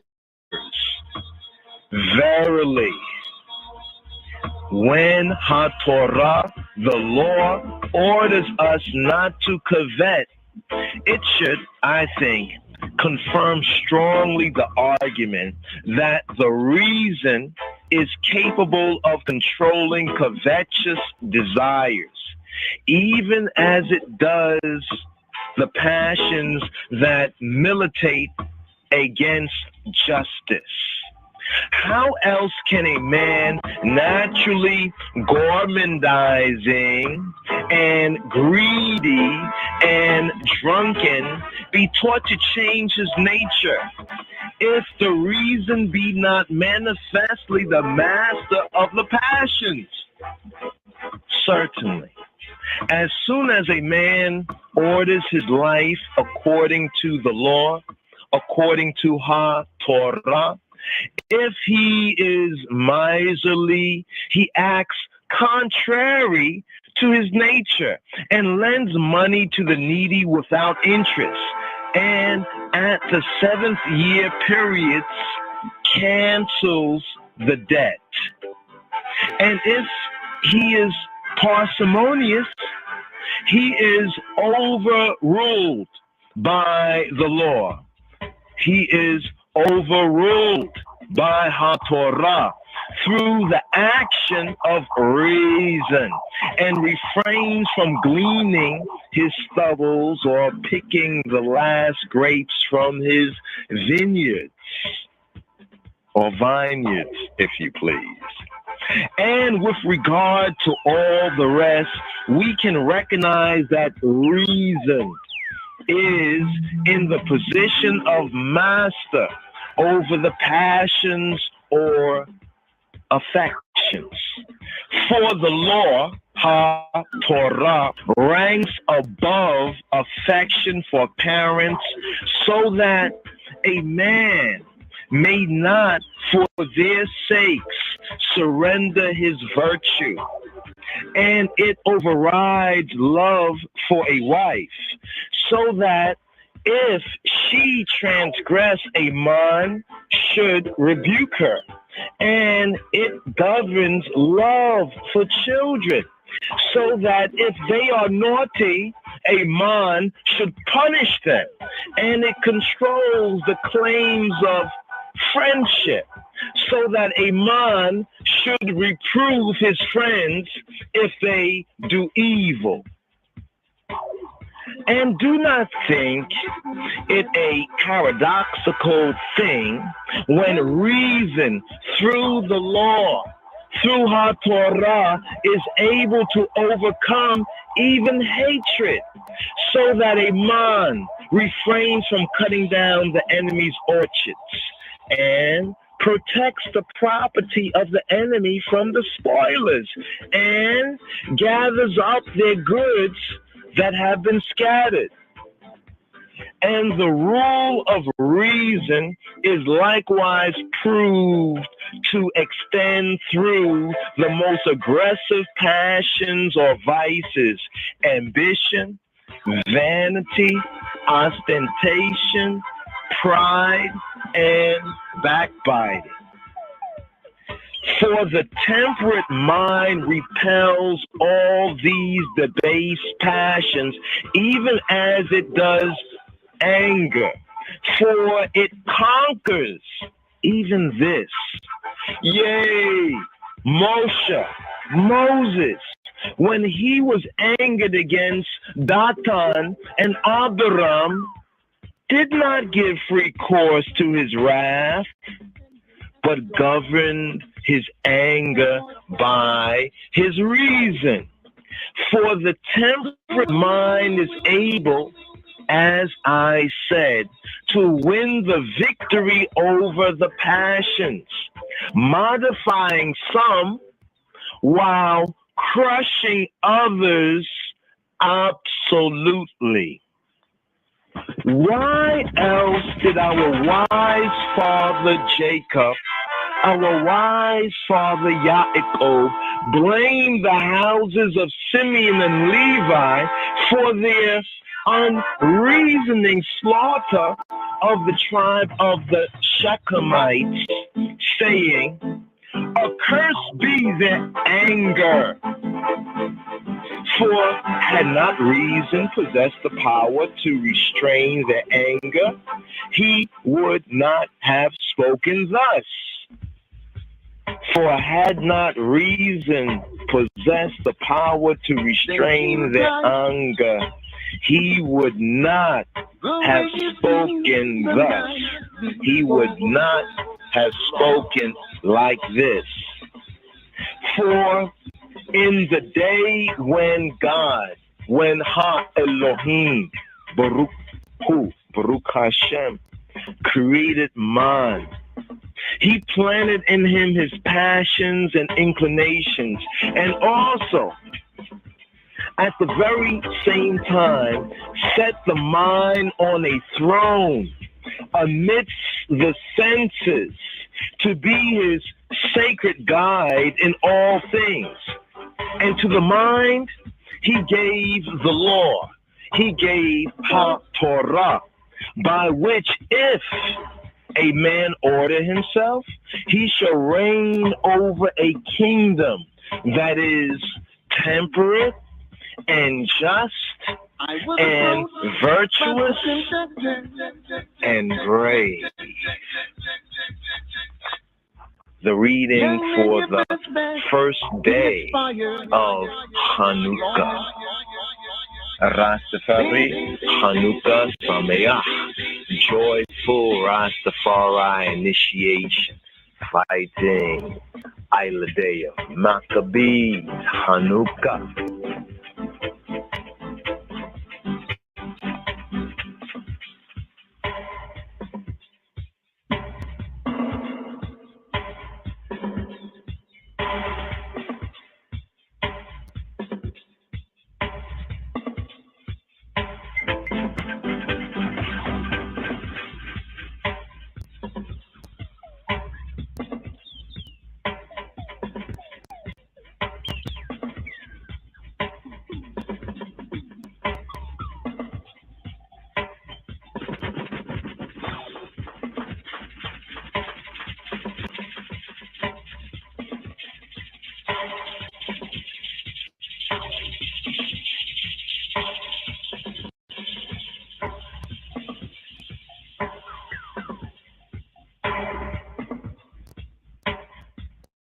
When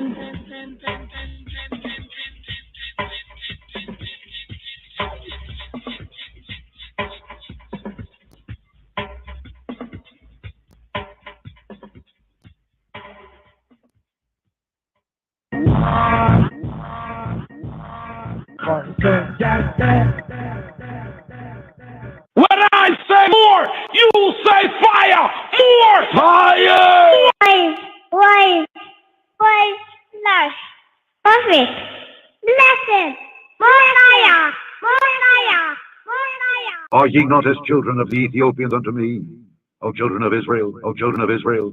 Shema Yisrael, Adonai Eloheinu, Adonai Echad, Adonai Echad. Fourth book of Maccabees, chapter 2. The heading is The Ruling of Desire of Anger, the story of David's thirst, stirring chapters of ancient history, savage attempts to make the Israelites eat swine. Verse 1. Well then, someone may ask, if reason is master of the passions, why is it not master of forgetfulness and ignorance? But the argument is supremely ridiculous, for reason is not shown to be master over passions or defects in itself, but over those of the body. For example, none of you is able to extirpate our natural desire, but the reason can enable him to escape being made a slave by desire. None of you is able to extirpate anger from the soul, but it is possible for the reason to come to his aid against anger. None of you can extirpate a malevolent disposition, but reason can be his powerful ally against being swayed by malevolence. Reason is not the extirpate of the passions, but their antagonist. The case of the thirst of King David, may serve at least to make this clear. For when David had fought the livelong day against the Philistines, and by the help of our country's warriors had slain many of them, he came at eventide, all fordone with sweat and toil, to the royal tent, round which was encamped the whole army of our ancestors. So all the hosts fell to their evening meal, but the king, being consumed with intense thirst, though he had abundance of water, was unable to slake it or be satisfied. Quench, instead, an irrational desire for the water that was in the possession of the enemy with growing intensity burned him up and unmanned and consumed him. Then, when his bodyguard murmured against the craving of the king, two youths, mighty warriors, ashamed that their king should lack his desire, put on all their armor and took a water vessel and scaled the enemy's ramparts, and stealing undetected past the guards at the gate, they searched through all the enemy's camp. And they bravely found the spring and drew from it a draught for the king. But David, though still burning with thirst, considered that such a draught, reckoned as equivalent to blood, was a grievous danger to his soul. Therefore, opposing his reason to his desire, he poured out an offering to Elohim, for the temperate mind is able to conquer the dictates of the passions, and to quench the fires of desire, and to wrestle victoriously with the pangs of our body, though they be exceedingly strong, and by the moral beauty and goodness of reason to defy with scorn in all the domination of the passions. And now the occasion calls us to set forth the story of the self-controlled reason at a time when our fathers enjoyed great peace and through the due observance of the law and were in happy case, so that Seleucus Nicanor, the king of Asia, sanctioned the tax for the temple service and recognized our polity precise then. Certain men acting factitiously against the general concord involved us in many and various calamities. Onias, a man of the highest character, being then high priest and having the office for his life, a certain Simon, raised a faction against him. But despite every kind of slander, he failed to endure him on account of the people. He fled abroad with intent to betray his country. So he came to Apollonius, the governor of Syria, and Phoenicia and Cilicia, said, being loyal to the king, I am here to inform you that in the treasuries of Jerusalem are stored many thousands of private deposits not belonging to the temple account, and rightfully the property of King Seleucus. Apollonius, having made inquiry into the details of the matter, praised Simon for his loyal service to the king, and hastened to the court of Seleucus, disclosed to him the valuable treasure. Then, after receiving authority to deal with the matter, he promptly marched into our country, accompanied by the accursed Simon in a very powerful army, and announced that he was there by the king's command to take possession of the private deposits in the treasury. Our people were deeply angered by this announcement and protested strongly, considering it an outrageous thing for those who had entrusted their deposits to the temple treasury to be robbed of them. And they threw all possible obstacles in his way. Apollonius, however, with threats, made his way into the temple. Then the priest in the temple and the women and the children besought Elohim Baruchu to come to the rescue of his holy place that was being violated. And when Apollonius with his armed host marched in to seize the monies, there appeared from heaven angels riding upon horses with lightning flashing from their arms, and cast great fear and trembling upon them. And Apollonius fell down half dead in the court of the Gentiles, and stretched out his hands to heaven, and with tears he entreated the Hebrews that they would make intercession for him and stay the wrath of the heavenly host. For he said that he had sinned and was worthy even of death, and that if he were given his life, he would allow to all men the blessedness of the holy place. Moved by these words, Onias, the high priest, although most scrupulous in other cases, made intercession for him, lest King Seleucus should possibly think that Apollonius had been overthrown by a human device and not by divine justice. Apollonius accordingly, after his astonishing deliverance, departed to report to the king the things that had befallen him. But Seleucus dying, his successor on the throne was his son Antiochus Epiphanes, an overweening, terrible man, and dismissed Onias from the sacred office and made his brother Jason, high priest instead. The condition being that in return for the appointment, Jason should pay him 3,660 talents yearly.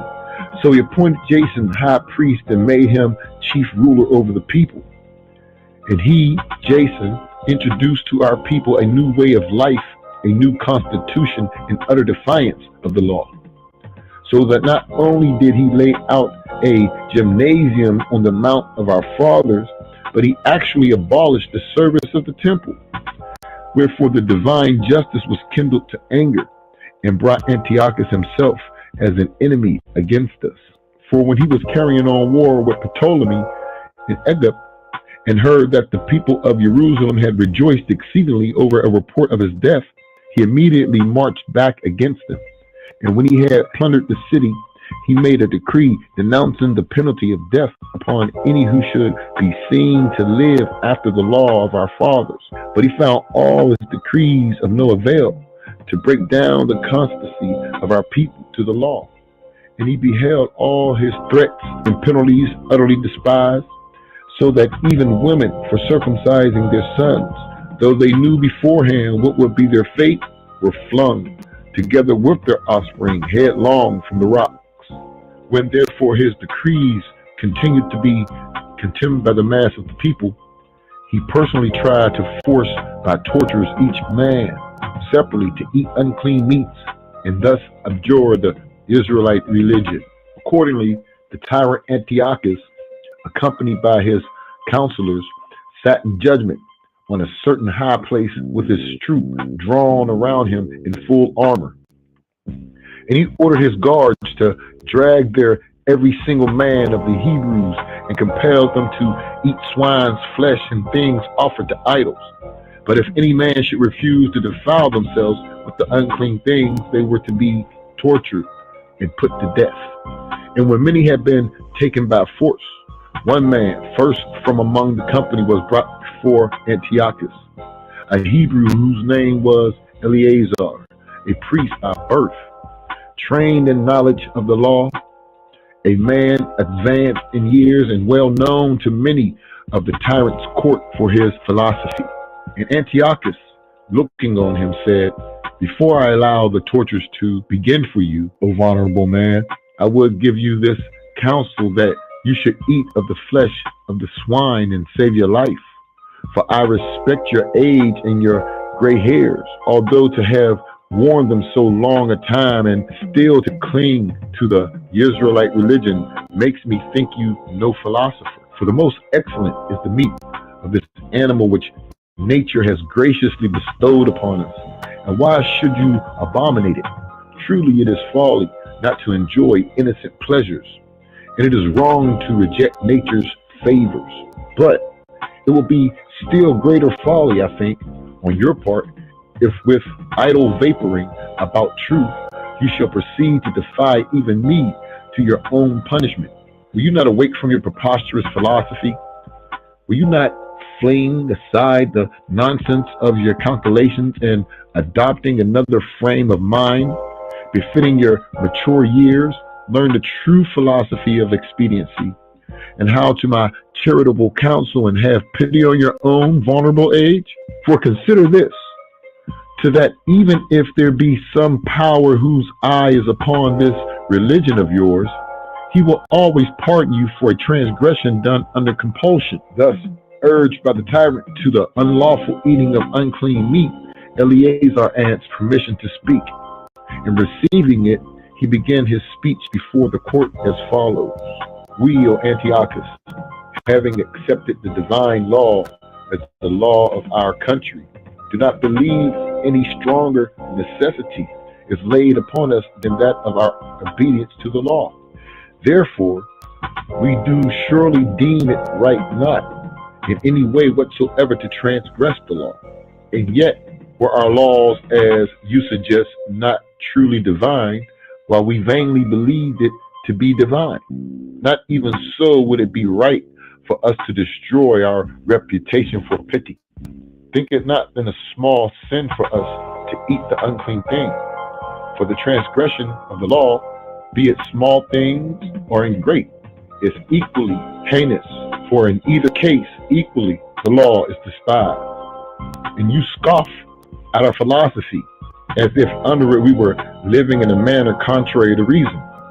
Not so, for the law teaches us self-control, so that we are masters of all our pleasures and desires, and are thoroughly trained in manliness, so as to endure all pain with readiness.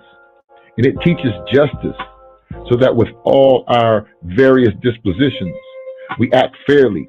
And it teaches righteousness, so that we do reverence, we worship only the Elohim who is Buruku.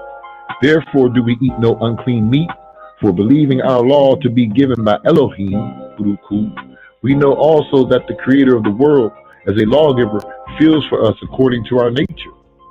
He has commanded us to eat the things that will be convenient for our souls, and has forbidden us to eat meats that would be contrary. But it is the act of a tyrant that you should compel us not only to transgress the law, but should also make us eat in such a manner that you may mock at this defilement so utterly abominable to us. But you shall not mock at me this, neither will I break the sacred oaths of my ancestors to keep the law, not even though you tear out mine eyes and burn out my entrails. I am not so unmanned by old age, that when righteousness is at stake, the strength of my youth returns to my reason. So twist hard your racks and blow your furnace harder. I do not so pity my old age as to break the law of my fathers in my own person. I will not belie thee, O law that was my teacher. I will not desert thee, O beloved self-control. I will not put thee to shame, O wisdom, loving reason. Nor will I deny ye, O venerated priesthood and knowledge of the law.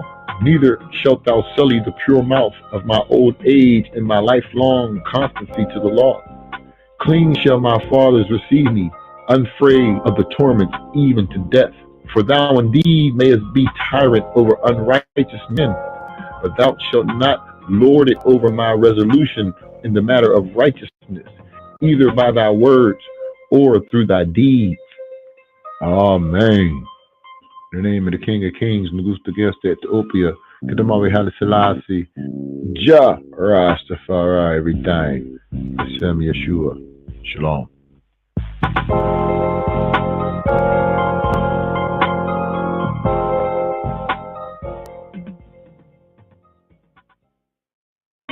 Live by the Torah and the wicked I go crumble. Your Imperial Majesty is a mature.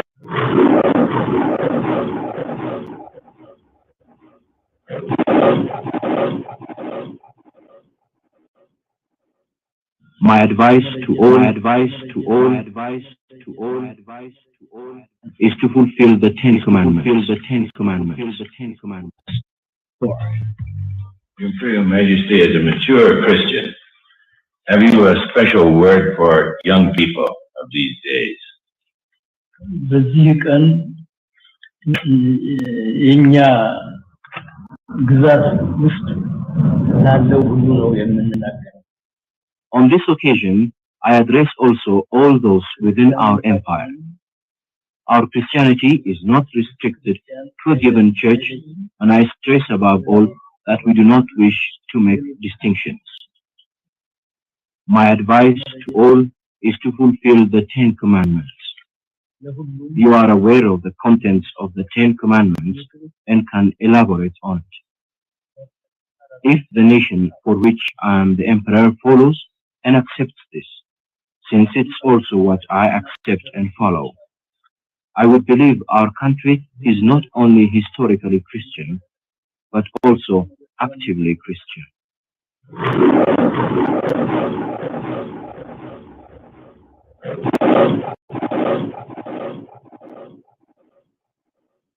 My advice to all is to fulfill the Ten Commandments.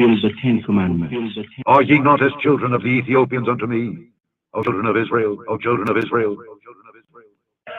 The struggle of the Maccabees was perhaps the ultimate battle for religious freedom.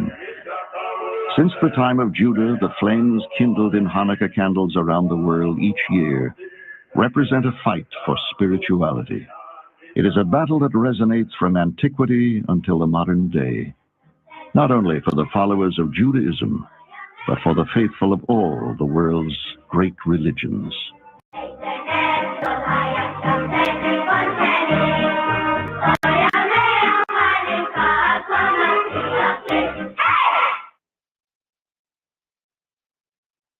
Shema Yisrael, Adonai Eloheinu, Adonai Echad, Adonai Echad, Adonai Echad.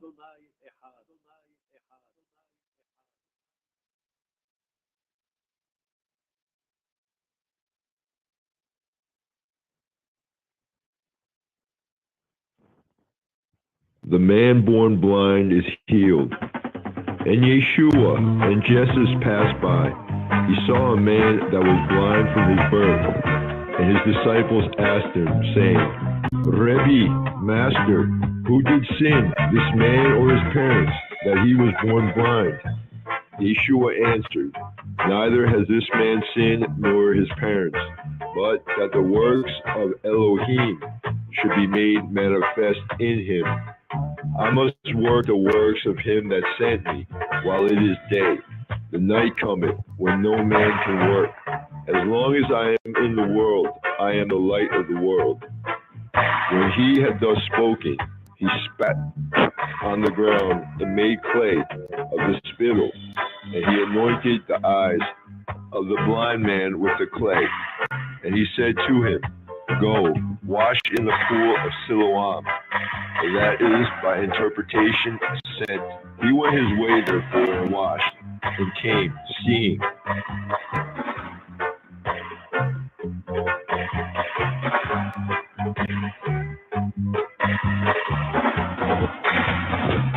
Yeshua, Jesus, asserts his deity. And it was at Jerusalem, the Feast of Livocation, and it was winter. And Yeshua, Jesus, walked in the temple in Solomon's porch. Then came the Jews round about him, and said to him, How long dost thou make us to doubt? If thou be HaMashiach, if thou be the Christ, tell us plainly. Yeshua answered them, I told you, and ye believe not. The works that I do in my Father's name, they bear witness of me. But ye believe not, because ye are not of my sheep. As I said to you, my sheep hear my voice, and I know them, and they follow me. And I give to them eternal life, and they shall never perish, neither shall any man pluck them out of my hand. My Father, who gave them to me, is greater than all, and no man is able to pluck them out of my Father's hand. I and my Father are one. Then the Jews took up stones again to stone him. Yeshua answered them, Many good works have I shewed you from my Father. For what of those works do ye stone me? The Jews answered him, saying, For a good work we stone thee not, but for blasphemy, and because that thou, being a man, maketh thyself Elohim. Yeshua answered them, Is it not written in your law, I said, Ye are Elohim? If he called them Elohim, to whom the word of Elohim came, and the scripture cannot be broken, say ye of him, whom the Father has sanctified and sent into the world, thou blasphemest, because I said, I am Bein Ha-Elohim, because I said, I am the Son of God. If I do not the works of my Father, believe me not. But if I do, though ye believe me not, believe the works, that ye may know and believe that the Father is in me and I in him. Therefore they sought again to take him, but he escaped out of their hand.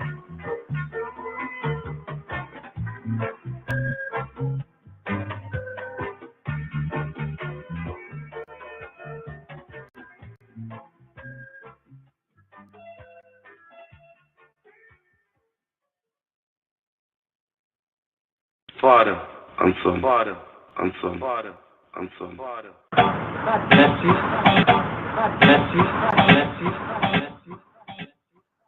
Ethiopia, Ethiopia, Ethiopia, Ethiopia, Ethiopia, Ethiopia. They always sing to him songs of praise. To Wahdo, the true teaching. The Ethiopian church belongs to the monophysite group of churches which teach that Christ had one nature, that his humanity and divinity became one without intermixing, and that his divinity never separated from his humanity. In which our Lord himself gave the command to go to all the world and to preach is also of high value. Father and Son, Father and Son, Father. I would like to read a paragraph from my introduction, which says, some might ask why a Jewish person should write a book about the Ethiopian Orthodox Tewahedo Church.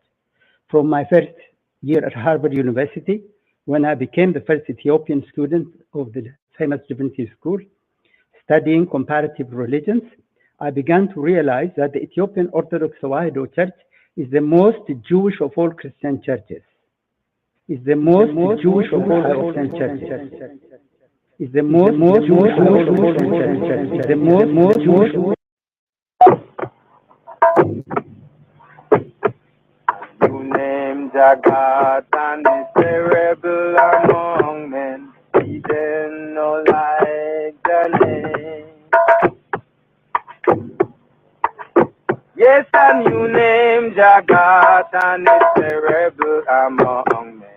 He didn't know like the name. For when I call him Rastafari, watch how we can tremble. He then no like the name. For when I call him Rastafari, watch how we can tremble. He then no like the name. Are the black Jews?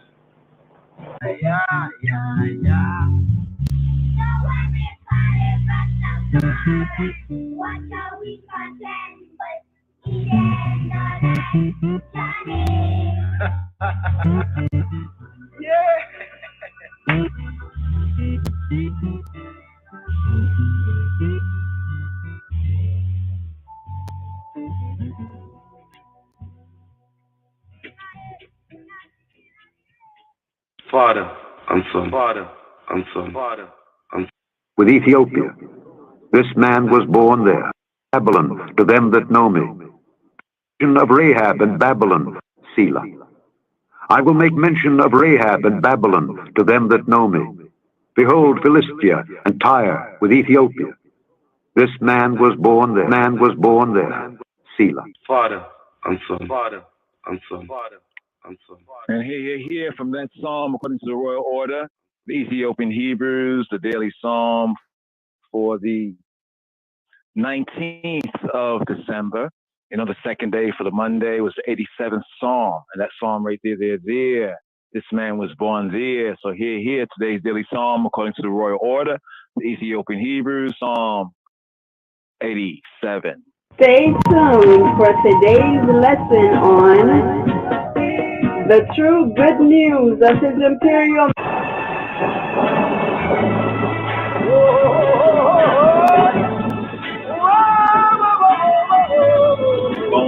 Shalom, here we have today's daily psalm. We have psalm time according to the royal order. Psalm 87. His foundation is in the holy mountains. The Lord loveth the gates of Zion more than all the dwellings of Jacob. Mountains. The Lord loveth the gates of Zion more than all the dwellings of Jacob. His foundation is in the holy mountains. The Lord loveth the gates of Zion more than all the dwellings of Jacob. Psalm 87. His foundation is in the holy mountains. The Lord loveth the gates of Zion more than all the dwellings of Jacob. Glorious things are spoken of thee, O city of God. Selah. Psalm 87. His foundation is in the holy mountains. The Lord loveth the gates of Zion more than all the dwellings of Jacob. Glorious things are spoken of thee, O city of God. Selah. I will make mention of Rahab and Babylon to them that know me. Behold, Philistia and Tyre with Ethiopia. This man was born there. And of Zion it shall be said, this and that man was born in her, and the highest himself shall establish her. The Lord shall count, when he writeth up the people, that this man was born there. Selah. As well the singers as the players on instruments shall be there. All my springs are in thee, springs are in thee, springs are in thee, springs are in thee, springs are in thee, springs are in thee, springs are in thee. Father and Son, Father and Son. Ethiopia. For his foundation is in all the mountains. Lord God loveth the gates of Zion more than all the dwellings of Jacob. Glorious things are spoken of the old city of God, Selah. I must make mention of Rahab and Babylon unto them that know I hold Philistia and Tyre with Ethiopia. This man is found there. Christ himself shall establish her, as well as the singer, and the players upon instruments shall be there. All my springs are this.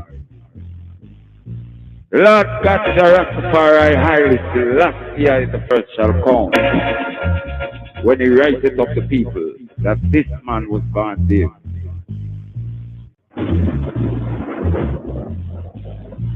In the society of the rich and the poor and the lost.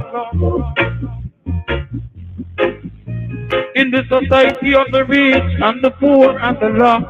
When I hear the I-90, the I-left of Jah, hear the conquering lion of the tribe of Judah. Hear the conquering lion of the tribe of Judah.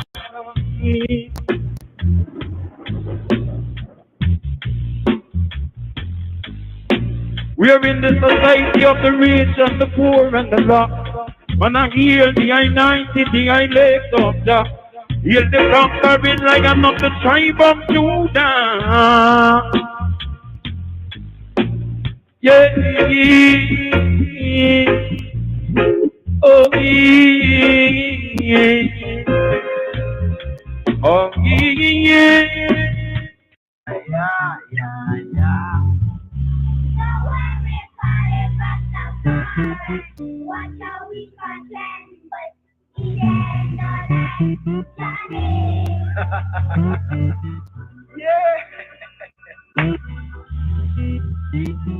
With Ethiopia, this man. I'm Elijah Muhammad, the preacher of freedom, justice, and equality to my people here in the Western Hemisphere, in the United States of America, who has been lost from their own people for 400 years. Now they have been found by Almighty God Allah.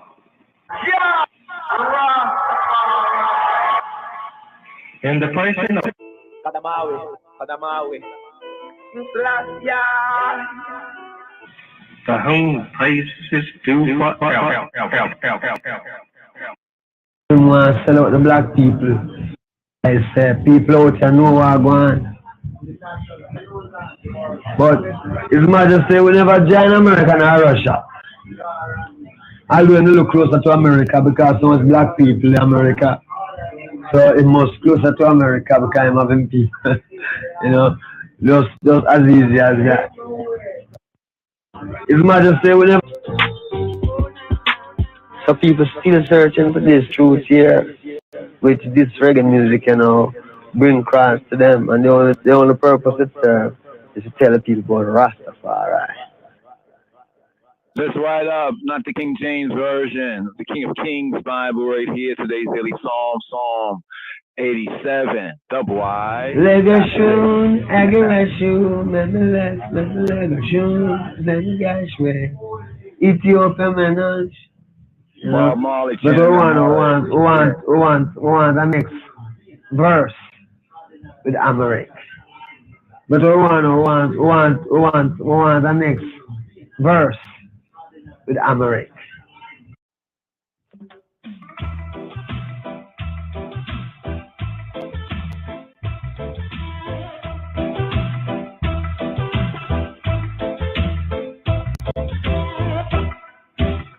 መዝሙር 86 በቅንፍ 87 የቆሬ ልጆች የምስጋና መዝሙር። መሰረቶቹ በተቀደሱ ተራሮች ናቸው። ከያዕቆብ ድንኳኖች ይልቅ እግዚአብሔር የጽዮንን ደጆች ይወዳቸዋል። የእግዚአብሔር ከተማ ሆይ በአንቺ የተከበረ ነገር ይባላል። የሚያውቁኝን ረዓብንና ባቢሎንን አስባቸዋለሁ። እነሆ ፍልስጤማውያን ጢሮስም የኢትዮጵያም ሕዝብ እነዚህ በዚያ ተወለዱ። ሰው እናታችንን ጽዮንን ይላል፣ በውስጧም ሰው ተወለደ። እርሱ ራሱም ልዑል መሰረታት። እግዚአብሔር ለሕዝቡ በውስጧም ለተወለዱት አለቆቿ በመጽሐፍ ይነግራቸዋል።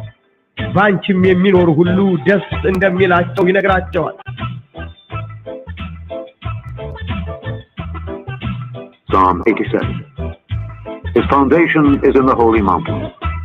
The Lord loveth the gates of Zion more than all the dwellings of Jacob. Mountains. The Lord loveth the gates of Zion more than all the dwellings of Jacob. His foundation is in the holy mountains. The Lord loveth the gates of Zion more than all the dwellings of Jacob. Psalm 87. His foundation is in the holy mountains. The Lord loveth the gates of Zion more than all the dwellings of Jacob. Glorious things are spoken of thee, O city of God. Selah. Psalm 87. His foundation is in the holy mountain. The Lord loveth the gates of Zion more than all the dwellings of Jacob. Glorious things are spoken of thee, O city of God. Selah. I will make mention of Rahab and Babylon to them that know me. Behold, Philistia and Tyre with Ethiopia. This man was born there. And of Zion it shall be said, this and that man was born in her, and the highest himself shall establish her. The Lord shall count when he writeth up the people, that this man was born there. Selah. As well the singers as the players on instruments shall be there. All my springs are in thee. All my springs, all my springs, all my springs, all my springs, all my springs, all my springs, all my springs, all my springs. Bakadamawi, Bakadamawi, Bakadamawi, Bakadamawi, Bakadamawi, Bakadamawi, Bakadamawi. Kadamawi. To whom praise is due forever. His foundation is in the whole of mountains. Jah loveth the gates of Zion more than all the dwellings of Jacob.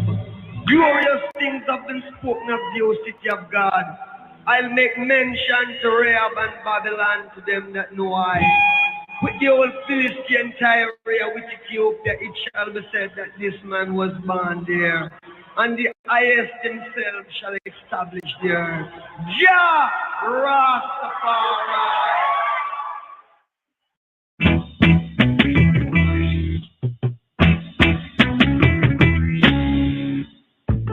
Teach me, teacher. Teach I and I am a teacher. Teach me, teacher. Teach I and I am a teacher. I never believe. I always believe. I never have to think. I always present. That's why I and I not sit down in an upper and the light to be bright.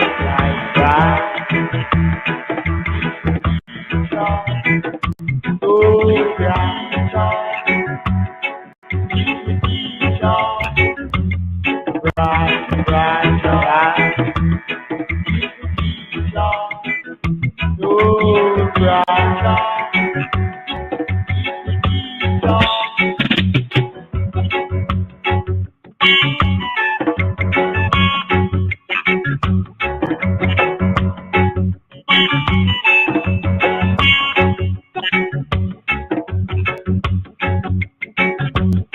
African teaching is a part of our culture. Oh, part of our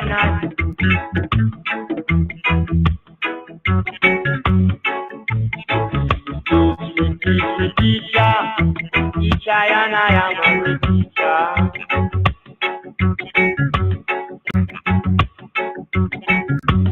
I admit we go to school, but we never finish. That's until when we reach up on the soil of Africa, wherein I can be taught by African teacher. Oh, yes, sir. I can be taught by African teacher. Teacher, and I am a teacher. Teacher, and I am a teacher. Bring forth the Bible. Bring forth the Bible. Bring forth the Shalom. Shalom to Dana Yisterling. Greetings. Shalom to greetings. Dana Yisterling. May Jah give health on I behalf. Dana Yisterling. Bringing out that idea of the shalom. Shalom lakem. Shalom aleikum. The shalom idea. Health.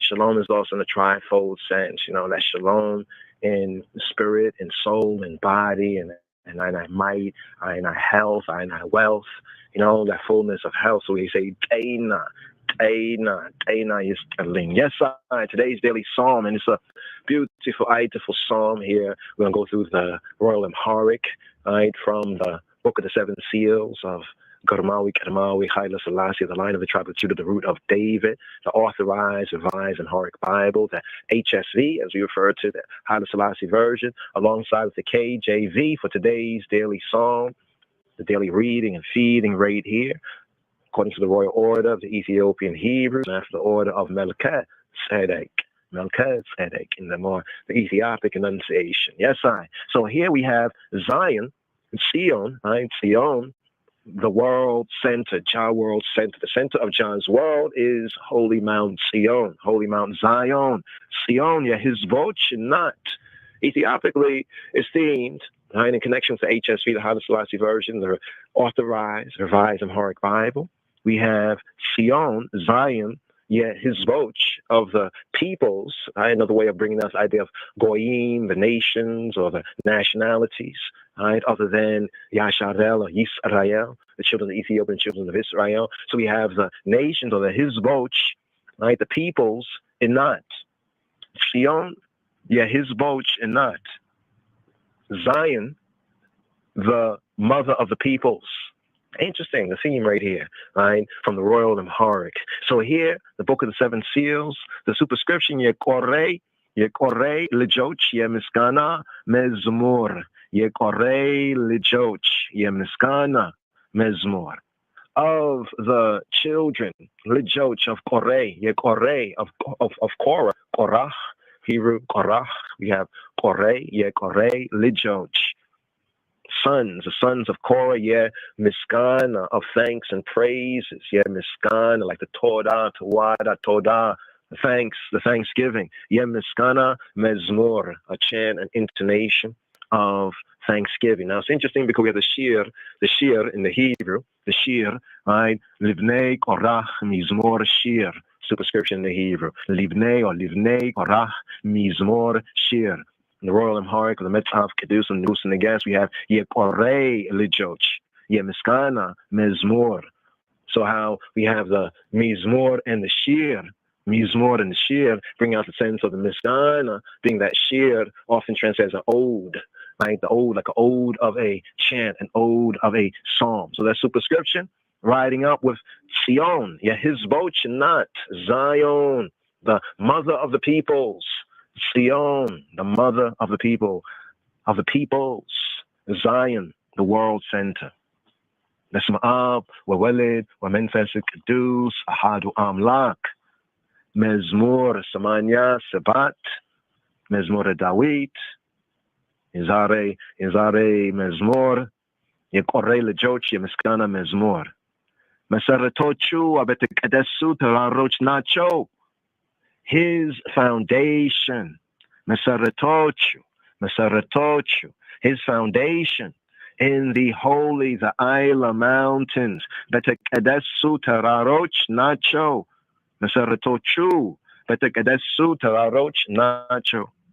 Ka Yaakov din Kwanoch Yilika, Egziavi her, yes, Yonin de Jocha, Yewedachwal. Egziavi her, sustainer, the good, the generous Father, loveth the gates of Zion, Sion, more than all the dwellings of Jacob. Ka Yaakov din Kwanoch Yilik, Egziavi her, yes, Yonin de Jocha, Yewedachwal. Ka Yaakov din Kwanoch Yilik, for from Jacob's din Kwanoch Yilik, his tents, his dwellings. Ka Yaakov din Kwanoch Yilik, Egziavi her, the sustainer, the good Father, the generous Ab. Yes, Yonin dejocha Yewedachwal. He loves the gates of Sion. Egziavi her katamahoy. Ba'anchi yetekabre negara yibalal. Glorious things are spoken of thee, O city of Egziaviher, Yegziaviher Katamahoy, Ba'anchi, Yetakabre Negar Yibalal. Glorious things are spoken of thee, O city of Egziaviher, Yemiyauk Unyina, Re'abina, Babylon, Aspachwalo, in the whole Philist Emawiana, Tirosim, Ethiopia, Mahizb, in the Zia, Bezia, I will make mention of Rahab and Babylon to them that know me, that know I am Yaukunin, Re'abina Babylon Asabachwalo. Behold, Philistia and Tyre with Ethiopia, this was born there. And oh, Philistemawiana Tirosim, Ya Ethiopia Mahiz, and Zibazia Tawalladu. So Natachin Ziona Yilal, There Wistwam So Tawallada, Arsua Rasuma Lula Mesaretat. And of Zion, Sion, it shall be said, this and that man was born in her, and the highest himself shall establish her. So in that touching, man would say, our mother Sion. Man will say that Zion is our mother, according to the Royal Amharic. So in that touching, it's Sion Yilal. There was Wam so Tawallada, Arsu Asum Ula Mesaretat. This and that man was born in her, and the highest himself shall establish her. Arsu Rasum Lul Mesaretat. Egaziavi Herala Hizru, there was Wama Letawalladu Talik Ochwa, Bemetzafa Yinegrachwal. Exari her sustain of the good, the generous of shall count when he writeth up the people that this man was born there, Selah. Exari her la hizbu, the wistwama letawella duta lekochwa, the metzahafi negrachwal. The anchi yeminoruhulu, des in the milacho, yinegrachwal. As well as the singers, as the players on instruments shall be there. All my springs are in thee. Be'anchi yeminoruhulu. All those who live, who dwell in thee, and she, be'anchi yeminoruhulu. Des in the milacho, yenegrachwa. They will speak happiness, happiness, happiness. All my springs are in these are spring, these are spring, these are spring, these are spring, these are spring, these are spring, these are spring, these are spring, these are spring. Oh, let the righteous be glad. Let them rejoice. Let God, let God, let God, let God. Yes! Rastafari! Yes! Rastafari! Yes! Rastafari! Bring forth the Bible. Bring forth the Bible. Bring forth the Bible. Bring forth the Bible. Bring forth the Bible. መዝሙር 86 በቅንፍ 87 የቆሬ ልጆች የምስጋና መዝሙር። መሰረቶቹ በተቀደሱ ተራሮች ናቸው። ከያዕቆብ ድንኳኖች ይልቅ እግዚአብሔር የጽዮንን ደጆች ይወዳቸዋል። የእግዚአብሔር ከተማ ሆይ ባንቺ የተከበረ ነገር ይባላል። የሚያውቁኝን ረዓብንና ባቢሎንን አስባቸዋለሁ። እነሆ ፍልስጤማውያን ጢሮስም የኢትዮጵያም ሕዝብ እነዚህ በዚያ ተወለዱ። ሰው እናታችንን ጽዮንን ይላል፣ በውስጧም ሰው ተወለደ። እርሱ ራሱም ልዑል መሰረታት። እግዚአብሔር ለሕዝቡ በውስጧም ለተወለዱት አለቆቿ በመጽሐፍት ይነግራቸዋል። ባንቺም የሚኖሩ ሁሉ ደስ እንደሚላቸው ይነግራቸዋል።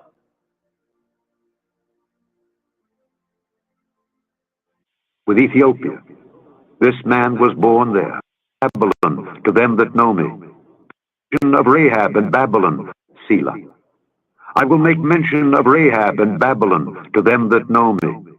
Behold, Philistia and Tyre with Ethiopia. This man was born there. Man was born there.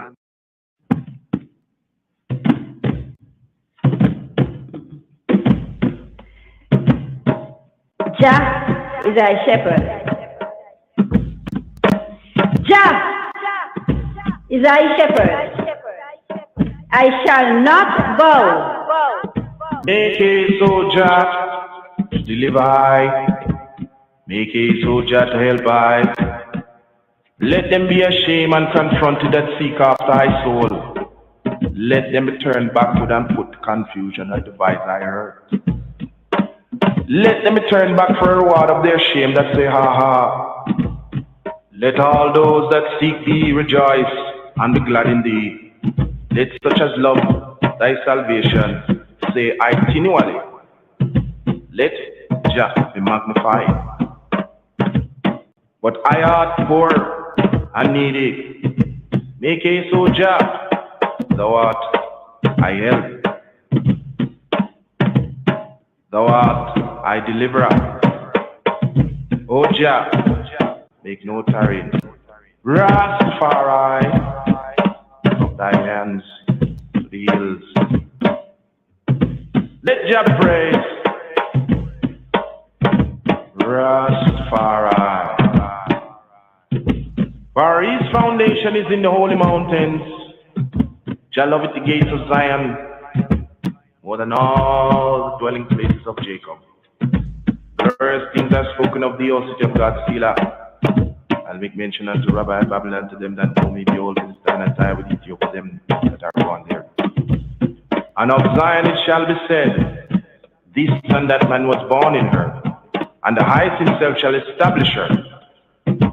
Jah shall count when he writeth up the people that this and that man was born there, Selah, as well as the singers and players of instruments shall be there. All my strings are in thee, O Jah, Rastafari. Rastafari.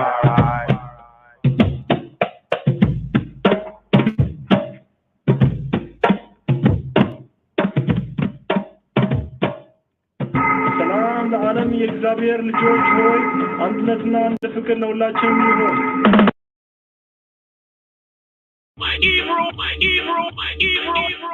Evil boy, everything takes time.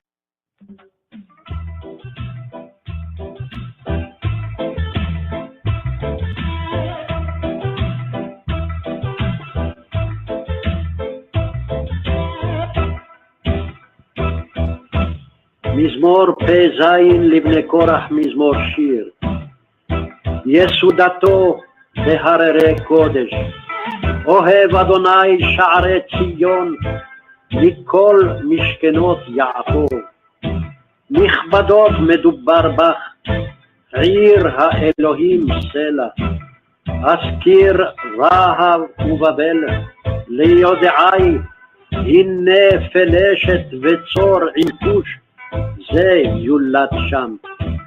ולציון יאמר איש ואיש יולד בה, והוא יכונניה העליון. אדוני יספור בכתוב עמים, זה יולד שם סלע. ושרים כחוללים כל מעייני בך.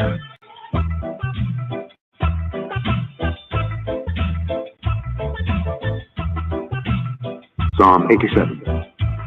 His foundation is in the holy mountains. The Lord loveth the gates of Zion more than all the dwellings of Jacob. Mountains. The Lord loveth the gates of Zion more than all the dwellings of Jacob. His foundation is in the holy mountains. The Lord loveth the gates of Zion more than all the dwellings of Jacob. Psalm 87.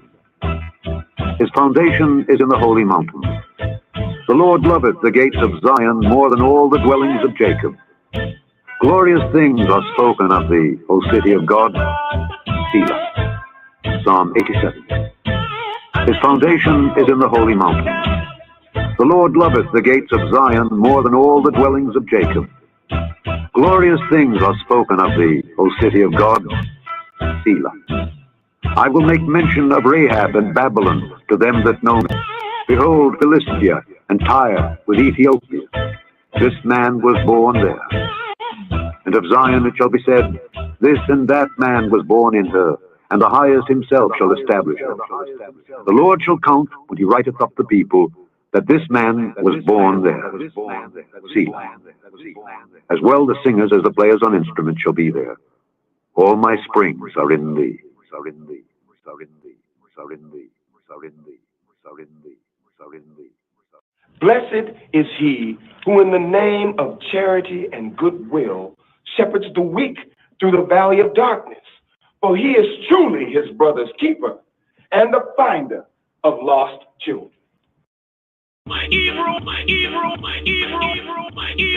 boy, everything takes time. Ethiopia,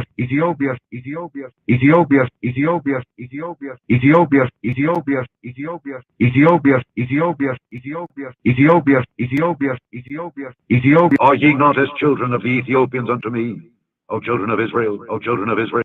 Kamele Mishle Shlomo Asher Ha Etiko Kamele Mishle Shlomo Asher ሰለሞንም አለ እርሱ በፊትህ በእውነትና These are also the proverbs of Solomon, which the men of Hezekiah, king of Judah, copied out.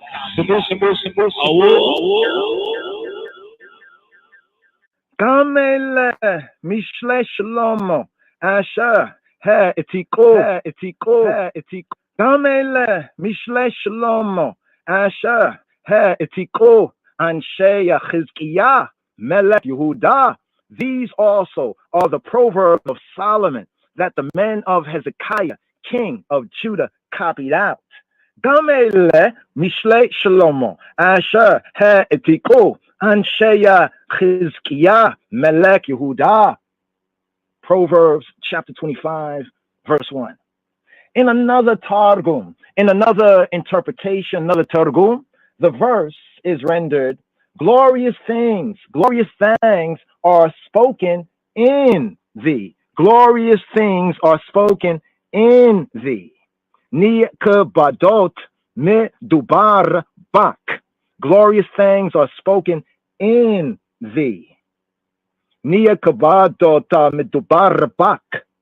Rav Huna said in the name of Rav Edi, why did the Bnei Yisrael, the children, the sons of Israel, pronounce the divine name, the Hashem, Baruch Hu, blessed be He, as it is written in the temple, and only substitute for the divine name, for the divine name, for the Hashem in the provinces?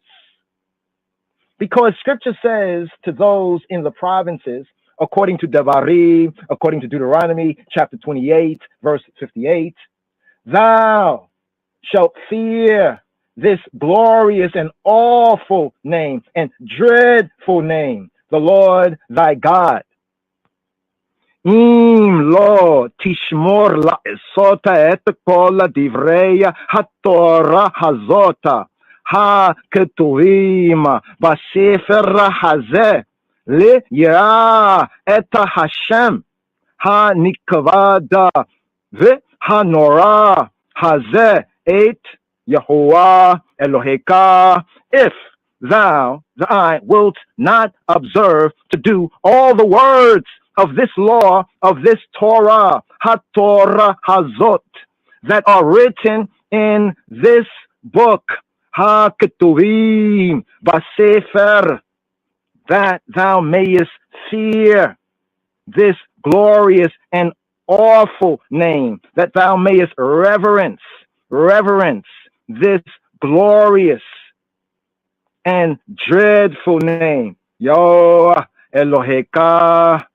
Im lo tishmor la'esot et kol divrei haTorah hazota ha-ketuvim b'sefer hazeh li'yirah et Hashem ha-nikbada v'ha-norah hazeh et Yo Eloheka, Eloheka, Eloheka, Eloheka. Ani lechozer, I repeat, why did the Bnei Yisrael, the sons of Israel, the children of Israel, the Israelites, pronounce the divine name, the Hashem, as it is written in HaHekal, in the temple, and only substitutes for the divine name, for the Hashem in the provinces? Because scripture says to those in the provinces, according to the words of Devarim, Deuteronomy chapter 28, verse 58, thou, I shalt fear, reverence, respect this glorious and awful and awesome and terrible and dreadful name, he who be, thy Elohim. Le yirah et Hashem. Hanikavada with Hanora Haze 8 Yo Eloheka. Where then, according to the verse, glorious things are spoken of thee, of the eye, or glorious things are spoken in the eye. Nikavadot midubar bak. Glorious things are spoken in thee is the Hashem, the divine, the divine name to be spoken. Where then, according to the verse, glorious things are spoken in thee, is the divine, the divine name, the Hashem, to be spoken? In the city of God, the true good, in the Ir HaElohim, in the city of Zion, as is said at the end of the verse, O city of God, Selah, pause, Ir HaElohim, Selah. Ir HaElohim Selah. I will make mention of Rahab and Babylon as among them that acknowledge me, that acknowledge I. Here today's song, Mizmor Fe Zain, Mizmor Pe Zain. Here the Dalet verse. Here the fourth verse. Azikir Rahav Uvavella Le Yodai. I will make mention of Rahab and Babylon as among them that know me, as among them that acknowledge I. Azikir Rahab o Babel le Yodai.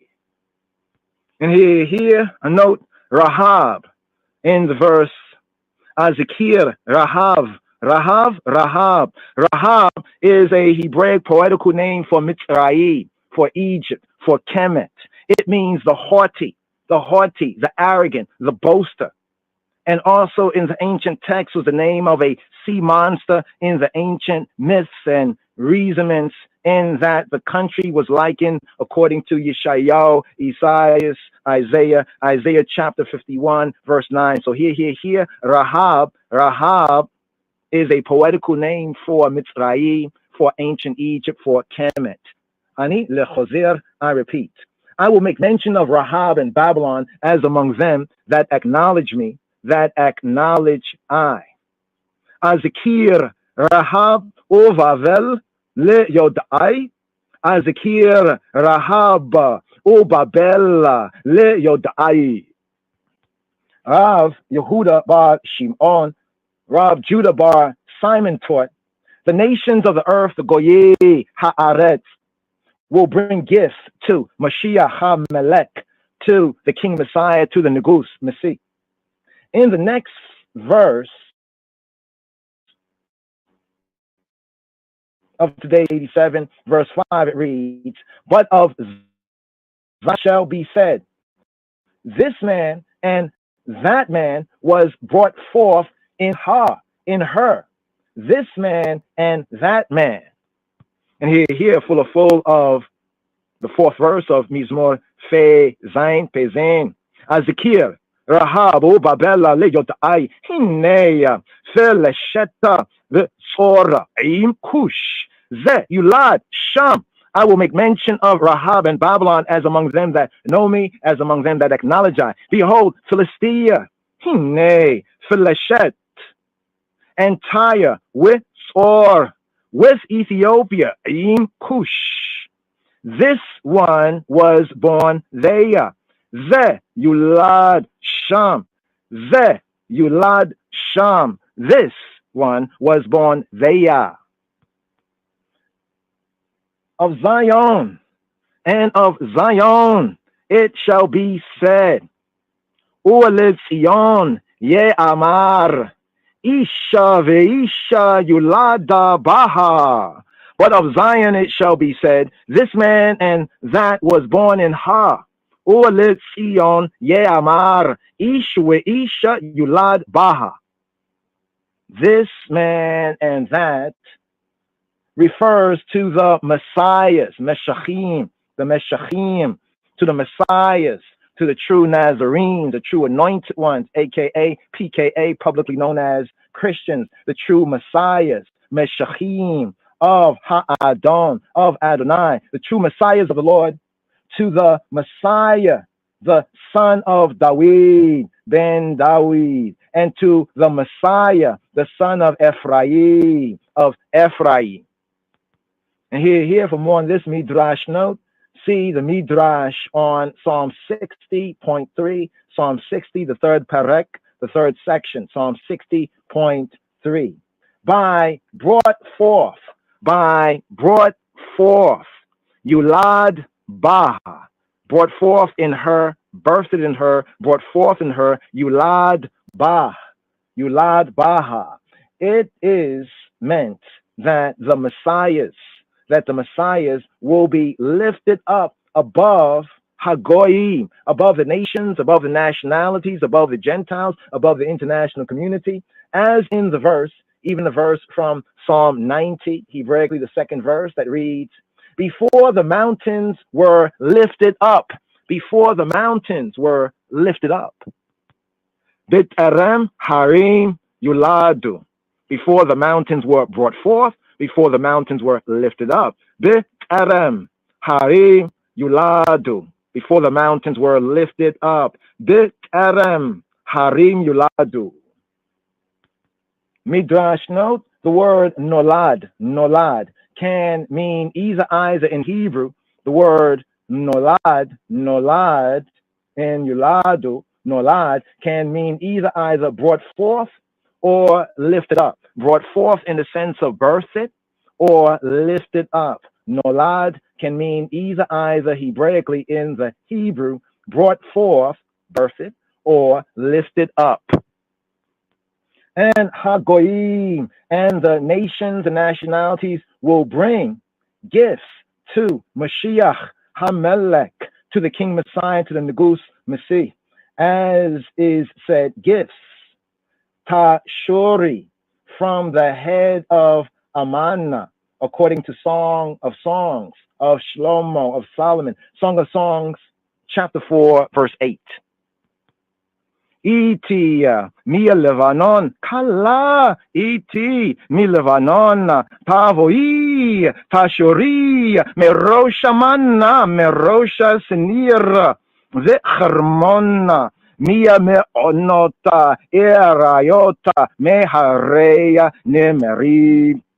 Here, the full verse, Song of Songs 4 and 8. Come with me from Lebanon, my spouse, bride. With I from Lebanon. Look from the top, from the Rosh of Amman, from the top, from the Rosh of Shanir and Hermon, from the lion's dens, from the mountains of the leopards. Iti mi Lebanon, kala iti mi Lebanon, taboi tashuri merosha manna merosha senira wehermona mi meonota erayota mehareya ne merim. And here Midrash notes, some suggest a change from atzman, right, atzman themselves, to or anim, to bring. And this right here is in connection with, and the nations will bring gifts to Mashiach HaMelech, to the King Messiah, to the Negus Messiah, to the King Messiah. For the word bring, Professor Lieberman, for example, suggests the change of atzman themselves to or anim, bring. And here, this change here to tashori, where it says, as it is said, gifts from the head of Amana, gifts, tashori. Usually this word is rendered look. This word is rendered look, as we have tashori in the first part of the verse in Song of Songs, Shir HaShari of Shlomo of Solomon. Iti mi Lebanon, kala iti mi Lebanon, taboi tashori. First part of the verse that is translated as come with me, come with I from Lebanon. Spouse, bride, with me from Lebanon. Look, tashuri, usually rendered look. But in this comment here in the Midrash, the word seems to be taken as a noun in an irregular form of the plural, thus rendered here as gifts. Gifts from the head of Amana. Amana. Here, another Midrash note on Amana. Amana is a mountain directly north of the Eretz Yisrael, land of Israel. This will be the last stop for the captives of Yisrael, of Israel, on their way home. Amana. Lamaza, why is a gift called a tishura? Tishura. Why is a gift called a tishura? Because when men look at a gift, they sing, as is said even in Job chapter 7, verse 8. Shall not the eye that seeth me sing of me? Tishureni. Here, Job chapter 7, verse 8. Shall not the eye that seeth me, shall not the eye that seeth I sing of I? Tishureni. Lord Tishureni, Aina Roia, Aineka Bi, where Aineni. Here, Job chapter 7, verse 8, and this is how the KJV translates it. The eye of him that hath seen me shall see me no more. Thine eyes are upon me, and I am not. Now, here, this is the KJV translation, but here, Hebraically, Lo Tishureni, Ain Roi, Aineka Bi, where Aineni. And as soon as the Goyi Haaretz, as the nations, the nationality, the Gentiles, the nation of the earth come to Mashiach HaMelech, to the King Messiah, to the Negus Masih, he will ask, are there Bnei Yisrael, Yisrael, are there children of Israel among you? Bring them as gifts to me. Bring them as gifts to I. As it is said, even in Psalm 96, verse 7, Hebraically, where it reads, O ye peoples, bring families to the Lord. O your peoples, bring families to the Lord. Havu la Yahuwah miya shepachota amim. Here in the translation, ascribe to he who be to Jehovah. In the Hebrew, habu, give. Literally, give. Habu, give y'all. La to he who be. Habu la Yahuwah mishepachot. Families, amim, of peoples, translated as ascribe to Jehovah, ye y'all, kindreds of the peoples. Or Hebraically may be read, O ye peoples, bring families to he who be. Habu la Yahuwah miya shepachot amim. That is to say, Lemalet, O y'all nations, bring the families of Yisrael to me. Bring the families of Israel to I. Rav Achaz said, this verse also implies that HaMashiach, that the Messiah, will say to the Goyi Haaretz, to the nations of the earth, when you bring the families of Israel to me, bring them not in contempt, but in honor. For the words that follow, namely the words, bring to Yahuwah, to Jehovah, honor and strength. Bring to Yahweh, to Jehovah, the honor of his name, the honor of Shemo. Habu la Yahuwah kavod wa'oz. Habu la Yahuwah kavod la'oz wa'oz. Habu la Yahuwah kavod Shemo. Ascribe to Jehovah glory and strength. Ascribe to Jehovah, to he who be the glory due to Shemo, to his name. Habu la Yahuwah kavod wa'oz. Habu la Yahuwah kavod Shemo. This means bring to he who be to Jehovah those who honor, who gave honor to Ha'el, to Ha'el, to Ha'elohim's name in the world. Rav Yehuda Judah said, some maintain that it was said by Rav Berechiah in the name of Rav Yehuda Judah. Here, quoting Isaiah chapter 18, verse 7. At that time, a present, a present shall be brought to the Lord of hosts, a people scattered.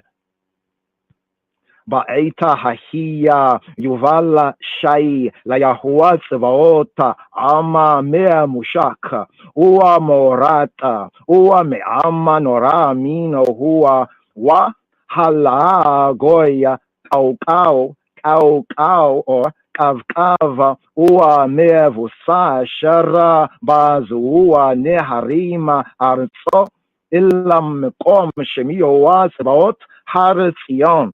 Full verse from Yeshayahu, Isaiah chapter 18, verse 7. In that time shall a present be brought to he who be of armies. Yahweh Sabaoth, of a people tall and of glossy skin, and from a people terrible from their beginning onward, a nation that is sturdy and treadeth down, whose land the rivers divide, to the place of the name of Yahweh Sabaoth, of he who be of armies, the Mount Zion. Ba'eta hahiya yubal shai la Yahuwah Sabaoth ama mea mushaka ua morata ua me'ama nora mina hua wa halagoi kau ua mea busa shara bazeu ne harima also illa mikoma shemioa Sabaoth har Sion. By Atbash, she, or here pronounced as Shai, Sheen and Yod, Shai, the Sheen and the Yod, equals by Atbash, equals Bam or Bait and Main. And here a midrash note. Here we have, look to me, the commentator connecting the shur, look to, and the shir to sing, shur to look, shir to sing, and atbash. What is atbash? And here, the atbash is a method of interchanging the first letter of the Hebrew aleph beit, the alphabet, the aleph, for example, with the last letter tau, the second letter beit with the next to the last sheen, and so on. This is atbash, a method of interchanging the first letter of the Hebrew alphabet, aleph, with the last letter tu, and the second beit with the next to the last sheen, and so on. So by atbash, she or shai means beit and meme, meaning in their persons.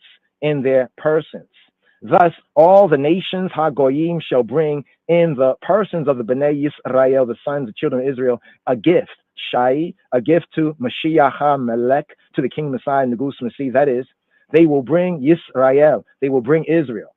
For it is said, even in Isaiah chapter 66, verse 20, and they shall bring all your brethren as a gift to the Lord out of all nations upon horses and in chariots and in covered litters, or the sabim, and upon mules and upon swift beasts, to my holy mountain. והביאו את כל אחיכם מכל הגויים מנחל היהוה בסוסים וברכב ובצבים ובפרדים ובכרכרות על הר קדשי ירושלים, אמר יהוה, כאשר יביאו בני ישראל את המנחה בכלי טהור בית יהוה. And here, the fuller verse, and they shall bring all your brethren out of all the nations for an offering to he who be, for an offering to Jehovah, upon horses and in chariots and in litters and upon mules and upon swift beasts, to my holy mountain, Yerushalayim, saith Yahweh, Jehovah, he who be, as the Bnei Yisrael, the sons of Israel, bring their offerings in a clean vessel to the house of Yahweh, to the house of Jehovah, to the house of he who be, HaKadosh, Baruch Hu, Baruch Hashem, the Holy One, blessed be he, blessed be the name. Berechiah took this verse to mean that the nations, Hagoyim, will have young men ride upon horses, that they will have disciples, Talmudim, who lack strength, ride in chariots, and that they will have womb men and children ride in covered litters. The word sabim, it means covered litters, as in the verse, even the verse from Bamidbar, Numbers chapter 7, verse 3. And they brought their offerings before the Lord, 6 covered wagons, the sab. They will have old men ride upon mules that walk gently. And as for the oldest among the old men, for those who cannot ride, who cannot be carried up on mules, a kind of easy chair will be made for them. In that pillows of fine wool will be laid out, and they will be carried on the shoulders of men of all the nations, the Goyim, and will be held up by their hands. What then is meant by glorious things? Glorious things are spoken of thee, of the eye. Nikavadota midubar bak.